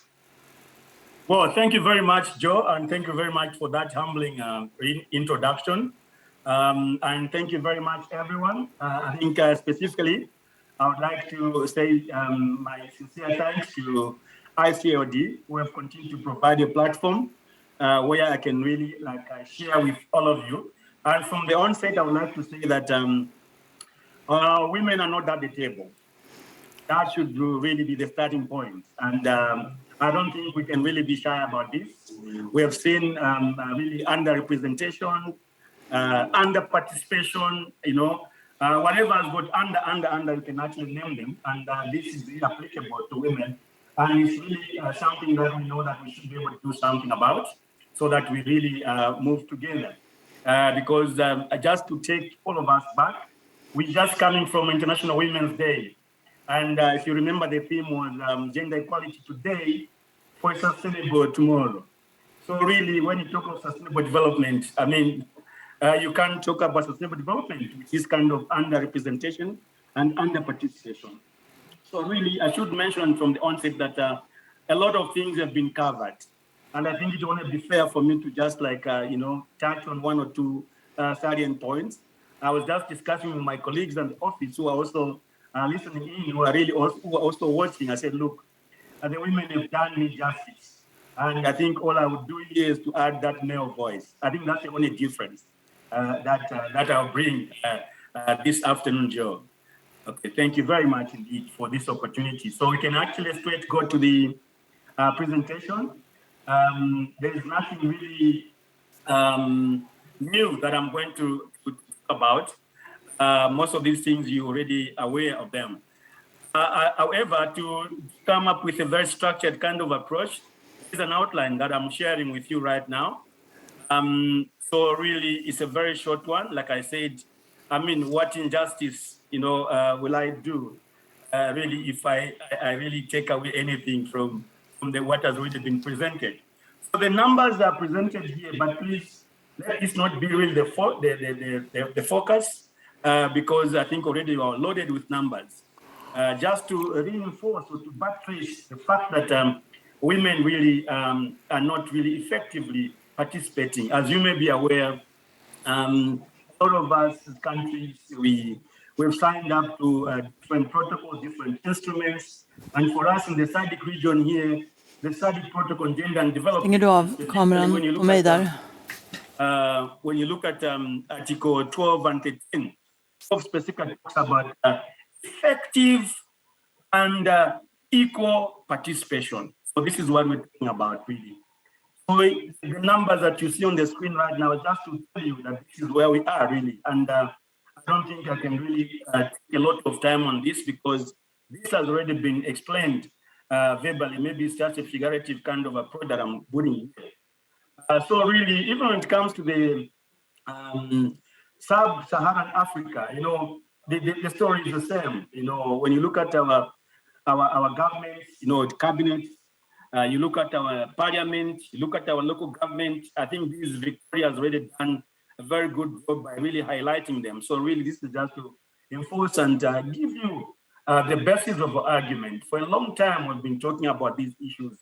And there's a danger that if we really speak to this in terms of a context, we might lose it. And that's why from the onset, the approach should be a human rights approach. Because when you take a human rights approach, then there will be, that universal approach or strategy that is going to work for every woman and girl, every man and boy, across the globe. So really from the onset, we need to make it clear that women's rights are human rights. Therefore, there is a responsibility and there is a duty that all of us have to really perform in this regard. So really, if you move across, even specific to Zambia, this I can take a bit of time here just to give you a picture really of what is obtaining. Out of 156 parliamentary seats that we have elected, that is, of course, we've got nominated members of parliament, but there are only 20 that have been elected. And one interesting thing that you may know from the Zambian context is that at least we have seen that growth in terms of independent candidates coming up. I think in our parliament, if my figures really serve me correct, we have about 11 or so independent members of parliament. So how independent they are, that's another matter, but really, it is only fair to say they are independent candidates because they are not sponsored by a specific political party. Because sadly, just like Victoria and the other people have mentioned, Zambia also has embraced a first past the post. No proportional representation, no mixed member, representation, nothing at all. So really, winner takes it all. And when you look at the way our political parties are structured, they are really predominantly male-dominated in terms of leadership. And I was very sad that during the commemoration of the International Women's Day, when I heard one major political party in opposition actually said we are going to boycott. And for me, I was like, who has made that decision? Because as far as their central committee is concerned, it's really men. So the men have decided that women should not participate. So you see this kind of injustice, this kind of approach that we really we find ourselves in because of patriarchy. And apparently the issues of patriarchy, it's a double-edged sword, like I always talk about it. The men really are the ones that are really embracing the sort of like patriarchal interests, and also they've got that belief that it's all about masculinity. You really have to, the men have to move the agenda, the developmental agenda, the political agenda, the social agenda. But sadly, even the women, like even Joe, I think, touched on it, I mentioned that even those that have really made it, they also, embrace this patriarchal belief, and, we have had situations where even a woman in the political position will say, we are men, we are men, and they say, look, what is the meaning of that? So this just shows how endemic this patriarchy is, in our minds as men and also as women. So these are the facts that we are really grappling with in terms of local government representation.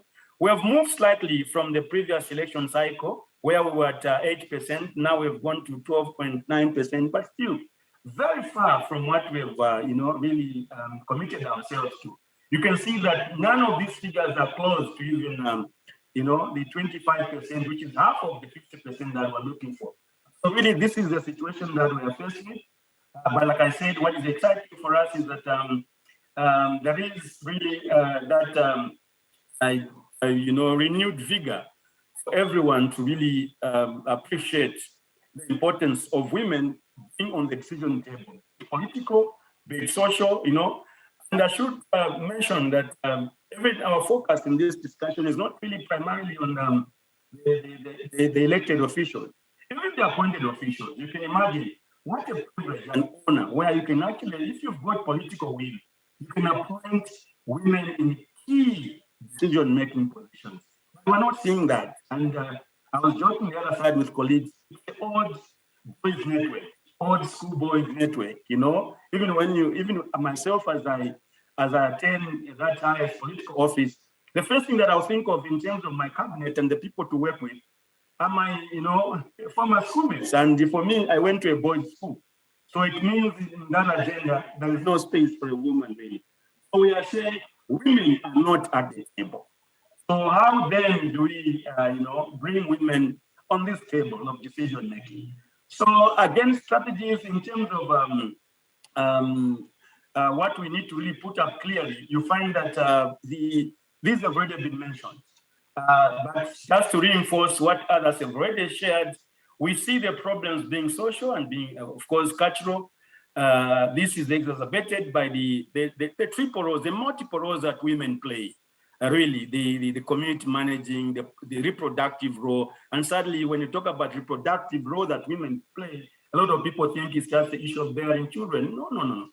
It's actually even preparing the human resource to be in a position where you are able to work. Myself, for instance, I had to come to work here. Somebody played a very reproductive role. Although being a champion at this side, I'm able to share this role. But this is the desire that almost all men should be able to understand that being a manager, being a politician is not a sex role, it's a gender role. Therefore, it's a gender role. Either men or women can actually participate in that, you know, even in their quest to represent the larger communities that they really have. So we've got customary laws, okay? These are apparently, speaking for Zambia, for instance, we've got a dual system in terms of our legal system. You've got the statutory law that is mainly applicable to urban setup.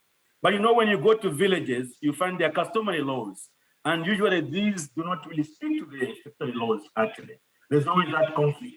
But largely, for instance, speaking for Zambia, this is a predominantly rural, rural country, meaning that a lot of our women and girls are out there in the villages where our traditional leaders actually apply these laws, you know, in the way of governance. So the political financing is actually a very, very huge impediment in this country, like others have said. For instance, in Zambia, there was a hike prior to the 2021 elections in terms of nomination fees, for instance.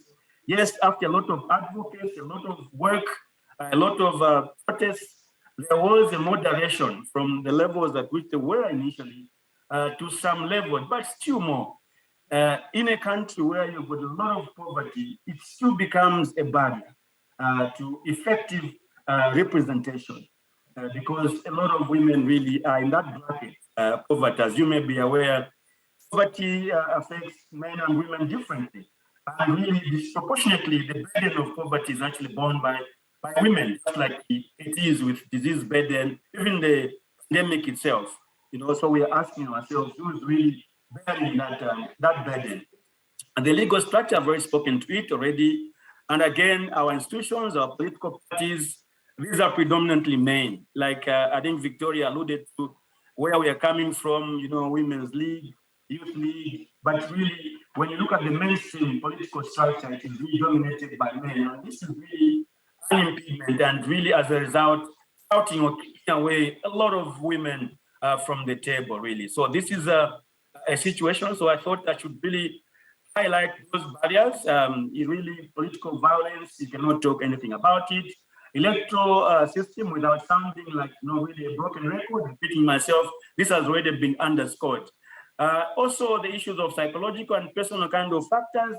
I think one of the presenters alluded to the issue of not feeling that confident. And of course, because we're a product of our own environment, you cannot blame the women for feeling like that. It's the way the environment has to be enabling. The environment has to be supportive. So that is the one that is going to really help. Political violence, for instance, has got also a bearing in terms of, because women generally, I mean, it's all understood that we are there for, women are there for peace. Sorry, you should bear with me. I usually identify myself, with women most of the time because I think somehow I feel the pain, but I may not really feel it the way they feel it. And that's why women are saying, nothing for us without us. So what do we need to do then, if I may really present that in a form of a question? We need to really advocate for electoral reforms. And, gender mainstreaming has to be really enhanced in political parties. And, when somebody was mentioning this, it's like they had an insight in terms of what I was to present. But I know that great minds think alike. So really, the goal of gender mainstreaming is equality. So that's the ultimate thing that we need to really advocate. We need to galvanize that support so that we really continue looking at these issues. Like I said, the top priority there is to have a human rights-based approach in terms of gender equality. Because if you go the context way, context differ, traditions and customs, culture differ. And, unfortunately, in some of these cultural practices and norms that we embrace, there is an embedded element of injustice. And for as long as we really stick to what we believe in, not that everything is bad, but there are some of the components that we really need to move out and begin to really embrace that is really full of justice, fairness, equity, and equality. Stakeholders should be engaged at different levels. And again, like it has been said, you cannot do away with engagement of men and boys themselves. We need to really start orienting ourselves. The media campaigns are very, very important because the media has a critical role to play. The media can actually, make an innocent person guilty even before that person is actually tried before the courts of law or vice versa. So really, how is the media, our campaigns packaged? We must be able to have messages that are not going to really exacerbate the stereotypes or the prejudice that women are already facing. So we look at the media as a very, very effective sort of ally and effective tool that we can use. Capacity building, yes, women need capacity needs to be built for them to be able to mobilize resources and, to engage in life skills. Because really, by and large, when a woman is economically empowered, I think she's less susceptible to violence, especially gender-based violence. And again, awareness campaigns, it has already been mentioned, so that people really get to know the issues from the rights perspective. What are my rights? What are my obligations? What are my responsibilities? If we took that route, then we should be able to actually get to bring a lot of women at the table where decisions are being made, Specifically for Zambia, we've had the Gender Equality and Equity and Equality Act. Sometime now, it was enacted in 2015. But one of the provisions there is to actually establish the Gender Equality Commission. So this has not been done. So you can actually see sometimes what a lack of political will does, because that Gender Equality Commission has got very specific terms of reference, which we deem as very, very helpful in as far as bridging the gap that is there. See, so really, I think without really taking much of your time, I should be able to close by really stating that we need to really galvanize our support in ensuring that all the patterns of inequality, are identified and decisively dealt with. A lot of presenters spoke about affirmative actions, which are really not meant to be there for forever, but at least they should be able to help us, really reach a certain level that we desire, so that there is that inclusive and that sustainable participation, in the social, political, and economic, spheres, So really, if we were to ensure that there is effective participation of women, then we should be able to embrace issues of equality. Gender equality is an imperative. This is an imperative. It's not really something like we make as a nice to have, but really an imperative. So like I said, I think my role is just to stimulate debates, stimulate questions, because I think I present better when I'm asked questions. Thank you very much for your attention, and I wish you a very fruitful discussion, really. Thank you. Thank you very much, Isaac. You have absolutely outdone yourself, and I'm sure our listeners, our participants have enjoyed your insights. Now, ladies and gentlemen, it is time for the questions that you have for Sangulukani Isaac Zulu. By the way, as a side bar, Sangulukani means peace Is it? I'm happy. It means be happy. Be happy. Be happy. Sangulukani. Yes, So yes. it's an active name. Yes, Be happy. Yes. Rejoice. Yes. The sun will rise again. Very good. Thank you very much, Sangulukani. That's his first name, by the way, Sangulukani, Isaac Zulu. So, ladies and gentlemen, do we have any questions? Who is not at the table and how can we get them there? Who have we overlooked? Who is not getting their voice heard where the decisions are being made? Anna, do we have any questions on the chat? Not yet from participants. They can also share some reflections following this presentations and also questions to Sangulukani, because I think it was a very interesting presentation. Thank you so much. So many interesting points raised. And I think it was quite comprehensive, Joe, right? I mean, we have discussed many issues and like comprehensive issues, from challenges to the possible solutions that these challenges might have.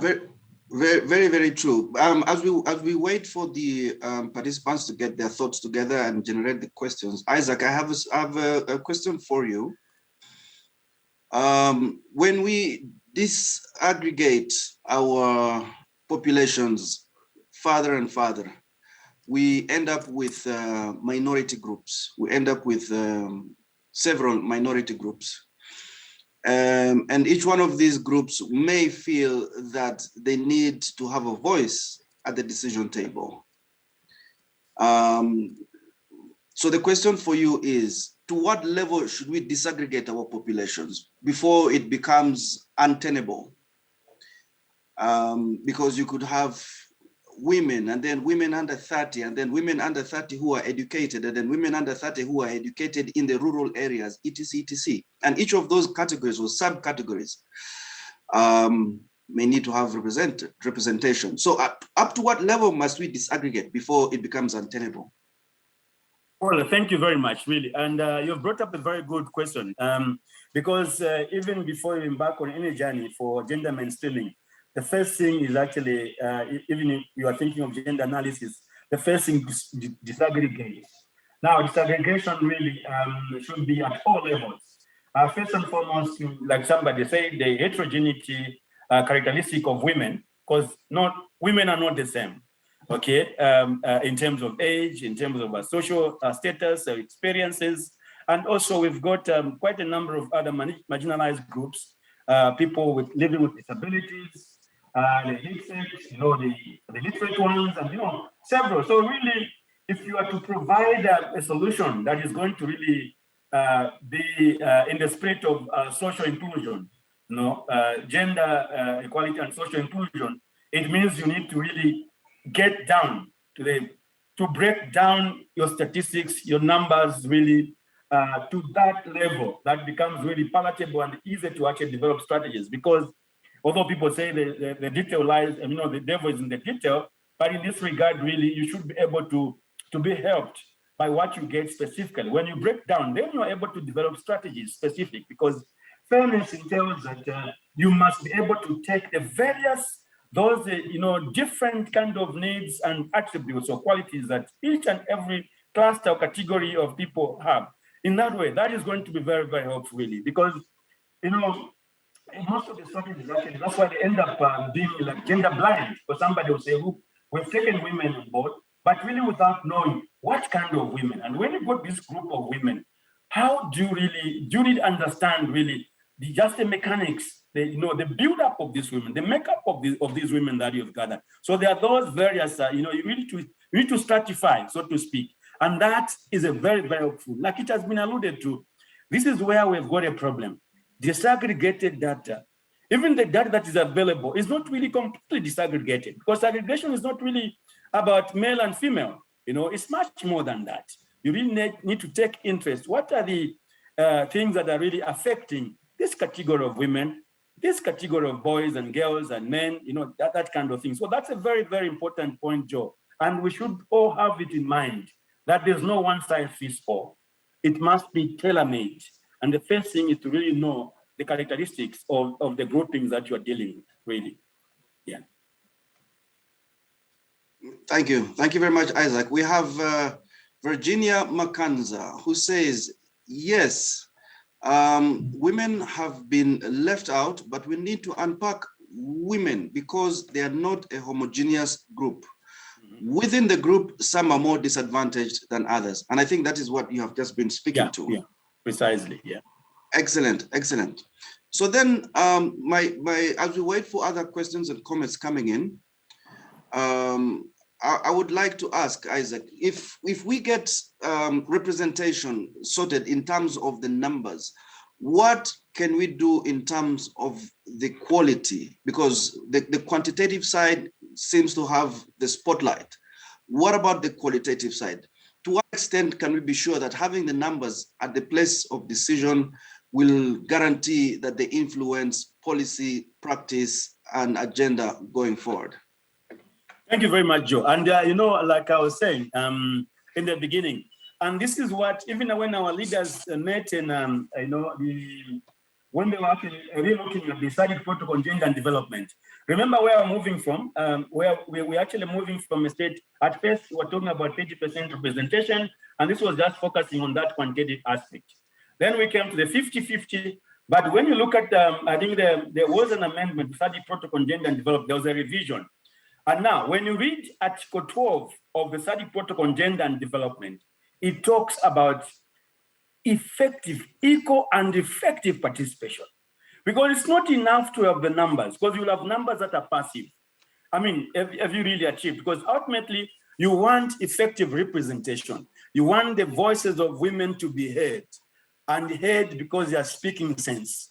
No, so you need to provide that platform. So you need to interrogate it further. It's not enough just to stuff the room with, women. No, that's not what the women are asking for. At least those that have engaged with myself, they are looking at, even as you get in, because you can have there can be technical silence there. Technically knocked out. You are in a room, but you are not really participating. So really, you might as well have stayed at home. So when you are allowed insight, so that's why there's an issue, Joe, of first and foremost, provide access. When you provide access, then you should be able to talk about now control. You see, you must be able to take that charge. The voice that counts must be able to speak. So you need to really break all these structural barriers that make women not really speak, And of course, numbers are good because the numbers should just augment that voice, should actually support that voice. So effective participation is another level. So we must ensure that the women are capacitated to the fullest so that even when they're inside, they should be able to speak and, and really offer that representation that is required. So it should be underscored from the very beginning that we are not really just excited about the numbers rising, but what kind of numbers? And the women are not asking for sympathy or pity, no. They're asking for that space, which is rightly theirs from the human rights perspective.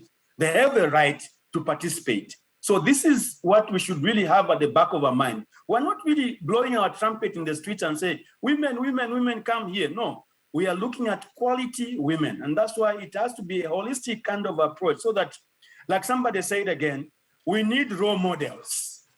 People that are really making it, people that are representing very well, so that we demystify the issue of thinking that, this is really a men's game, men's tables.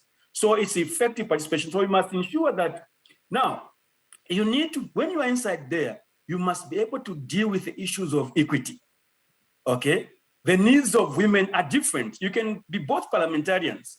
But remember, we are at the background of it, we've got the multiple roles that women play. So we must be able to have that in mind, that what works for male parliamentarians may not really work for female parliamentarians. The bottom line is, how do we make both of them participate effectively?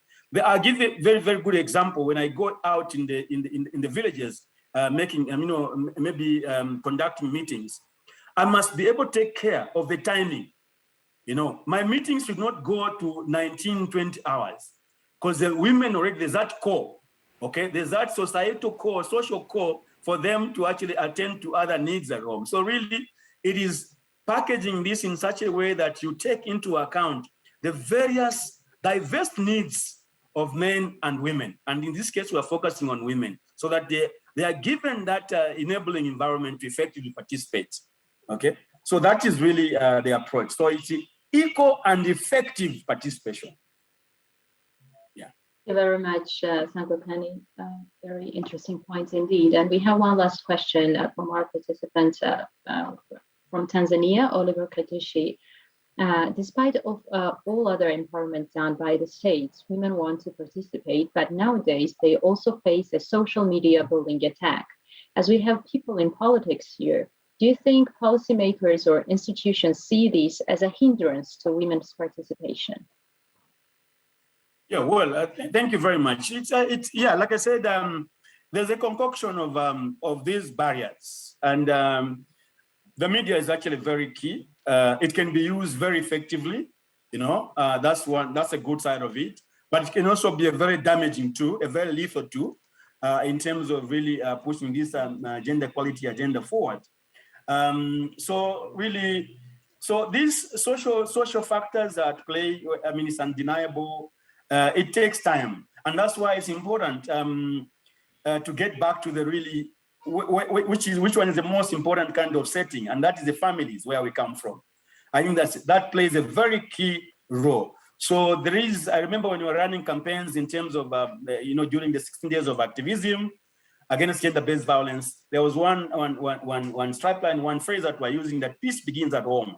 And for sure, everything begins at home. So at that very level, the institutions of socialization, for instance, what are they really teaching us? The schools, the churches, you know, wherever we actually have a privilege to gather socially, what are we getting out of that? So that is very, very important. So the social aspects are very, they need to be really looked at very carefully, and to embrace those social values that are really very helpful and those that are really damaging. And, you know, primarily, that's why as leaders, you must be moved by a vision. You must have a vision. You know, we want visionary leaders. And right now, I think what we're talking about is transformative, you know, gender, you know, really gender issues. Now, we don't want to really just talk about gender in a very simplistic way, but how are people's lives being transformed by what we are doing? You know, how is it changing? People are talking about mindset. So that is really what I can say for now, really, in the interest of time. Thank you. Thank you, Sanglokani. And one last comment from our participant before we wrap up our discussion. Fardosa Ahmed from Uganda is commenting that, thank you, Isaac, an enlightening session. And yes, women are left out of the decision-making tables. We need to take an action by doing massive sensitization on gender equality, and also start from home by ensuring that both boys and girls are participating in everything equally. When boys and girls grow, when they know they are equal, a lot of change will be realized on gender issues. I think this is a very good point to also summarize today's session. And I'd like to thank you for a very interesting presentation, and thank our participants for their contributions through questions and comments to today's discussion. And now I'd like to also invite Anne to join us to summarize today's seminar. And then we will have also a keynote address for the day. Thank you, Anna. And also thank you, Sanglokani, Isaac Zulu. Can you hear me now, Anna? Great. Yes. So let's summarize this morning and these discussions together, Anna and Joseph. I think this morning has been beyond my expectations. I knew it was going to be a really interesting seminar, but it's been beyond my expectations. Everyone has been really engaged and contributing. The panel was just fantastic in the morning, and both the presenters, Victoria Lihuru and Sanglokani Isaac Zulu, really contributed. And nonetheless, all the participants in the breakout sessions and all the questions that you have been asking, it's been really fantastic, and glad that more than 50 participants contributed and was with us this morning. And Anna and Joseph, I don't know what you say, but to me, if I have to choose something that really stood out and something that I'm going to take with me further on in these upcoming or continuing discussions, is that this is really a structural problem when it comes to equal representation and effective participation. And something that I will take with me is that the questions about legislation, the need for more legislation, and it's about rebuilding a system that sometimes people say that the system that we live in, the patriarchy, is broken, but it's not broken. It was built the wrong way from the beginning, so we need to rebuild it, and that was something that really got to me today. I've been hearing it before, but and especially Romina Koko in the beginning, it really got to me the importance of legislation and to rebuild the system. Because it is a structural problem, and we need to address it as a structural problem. And also, when Victoria talked about everything she has been saying about the electoral system and how it has to be adjusted. So these are a few of the things that I will especially bring with me from today. I don't know, Anna, what do you say? Exactly, I absolutely agree. These were the main points, and I think what has been most interesting and actually led us to some conclusions is that we have covered the issue and we have discussed the main topic of effective participation of women from different angles.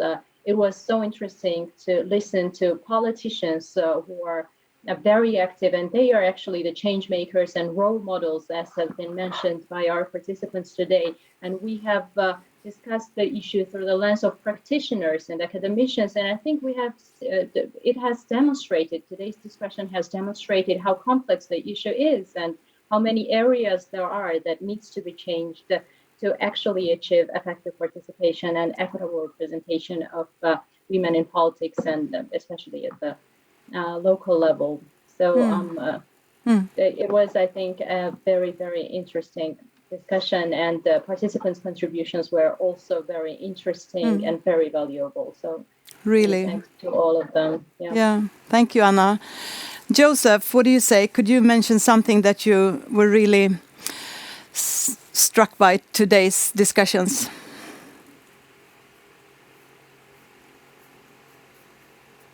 You need to unmute yourself, Joseph. Oh, sorry. It's okay. I think the whole seminar has been very rich, and we have been very fortunate to have had our panel and our presenters who have opened up new perspectives and provoked new thought processes. I just want to take a couple of things. First is one of the last comments by Riker, where she says that every woman has the same quality as any man, and we need quotas and we need numbers in order to encourage them.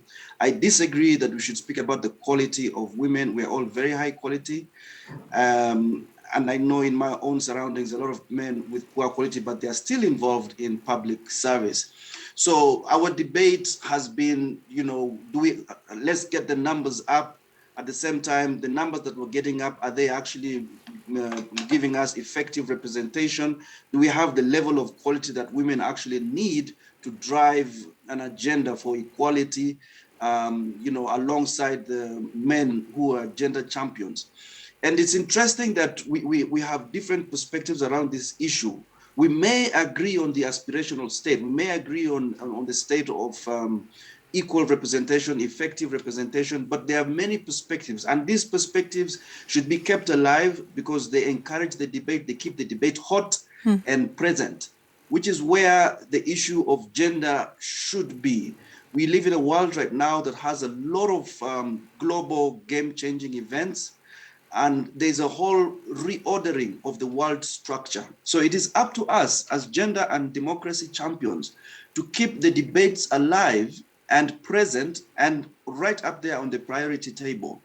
It doesn't matter from which perspective we're coming, as long as our aspirational state is to achieve the effective representation, we must be part of the voices that are being heard at the decision-making table. And that has come out very clearly, very, very clearly in this seminar. For me, that's a powerful takeaway. Thank you, Joseph. Thank you. Thank you so much, Anna and Joseph, for now. And now we have come to the last part of this seminar, the Cross Pollination seminar. And as I have promised, you know that with me here today, I have our ITP manager, Karin Melin. And Karin, you will now do the closing remarks. So I leave the floor to you. Thank you, my pleasure. So, invited speakers, ladies and gentlemen, I am delighted to address you as we draw to a close of this very important seminar on equitable representation and effective participation of women in local democracy. It's been an honor being with all of you today. And thank you for making this third ICLD Local Democracy Cross Pollination Seminar a true success. I have no hesitation in concluding that the goal and objectives we set forth to achieve have been realized with resounding success. We set out to facilitate continuous structured learning, knowledge sharing, and exchange of practical experiences among ICLD ITPs, alumni, and partners across the world in a deliberate effort to strengthen institutional mechanisms for the mainstreaming of gender in local democracies. These objectives have been realized as we have had not only the opportunity to listen to very informative speeches and presentations from our presenters, but also to discuss how to build inclusive, equitable, and resilient local democracies. It is my conviction that the thoughts shared here today will help us to make informed decisions in our respective municipalities and regions worldwide. It does not stop here, not at all. Rather, it is the beginning of the journey towards actualization of the noble ideas that we have shared in this forum. As our panelists point out, women's equal participation and leadership in political and public life are essential to achieving the Sustainable Development Goals by 2030. It's not too late, but the clock is indeed ticking on meeting the Sustainable Development Goals. Many of you who are here today represent local authorities. You are the first line of response to your citizens' needs and bear the primary responsibility for the well-being of your communities. You matter. After today's discussions, it is obvious that men and women need to work together to give women the space, voice, and power to influence decisions at all levels in order to create more just, inclusive, and resilient communities. Thank you for your attention. Thank you, Karin. Thank you. Please, you can stay up here with me so we are both of us here. So now we have come to an end, and I so wish that both Joseph and Anna could be with us here in the studio. Maybe one of these days we will conduct a cross-pollination seminar and all of us will be at the same place. But it's also a really fantastic thing that we can do these seminars with all of us on different places all over the world. I just want to say once again, thanks to all presenters and all panelists, and especially thank you to all you participants, all ITP participants and mentors and other partners that have been joining us today. Thank you for sharing thoughts and ideas on the challenges and opportunities that all of you are facing in these times. And as always, don't let it stop here. Keep the discussion going in your networks, and I know that you do that. We will keep this process going as well. We will, after this seminar, we will send out a brief report. Oliver Kadushi from Tanzania, but she is also actually right now working as an intern at ICLD. She will be writing a report, and we will send that one out along with the presentations from today. So that will be sent out to you. And this seminar series will continue, yet in a slightly different form. It will be under the wings of the alumni network that I think that most of you are a part of. Otherwise, you just go to our website and you search for the alumni network.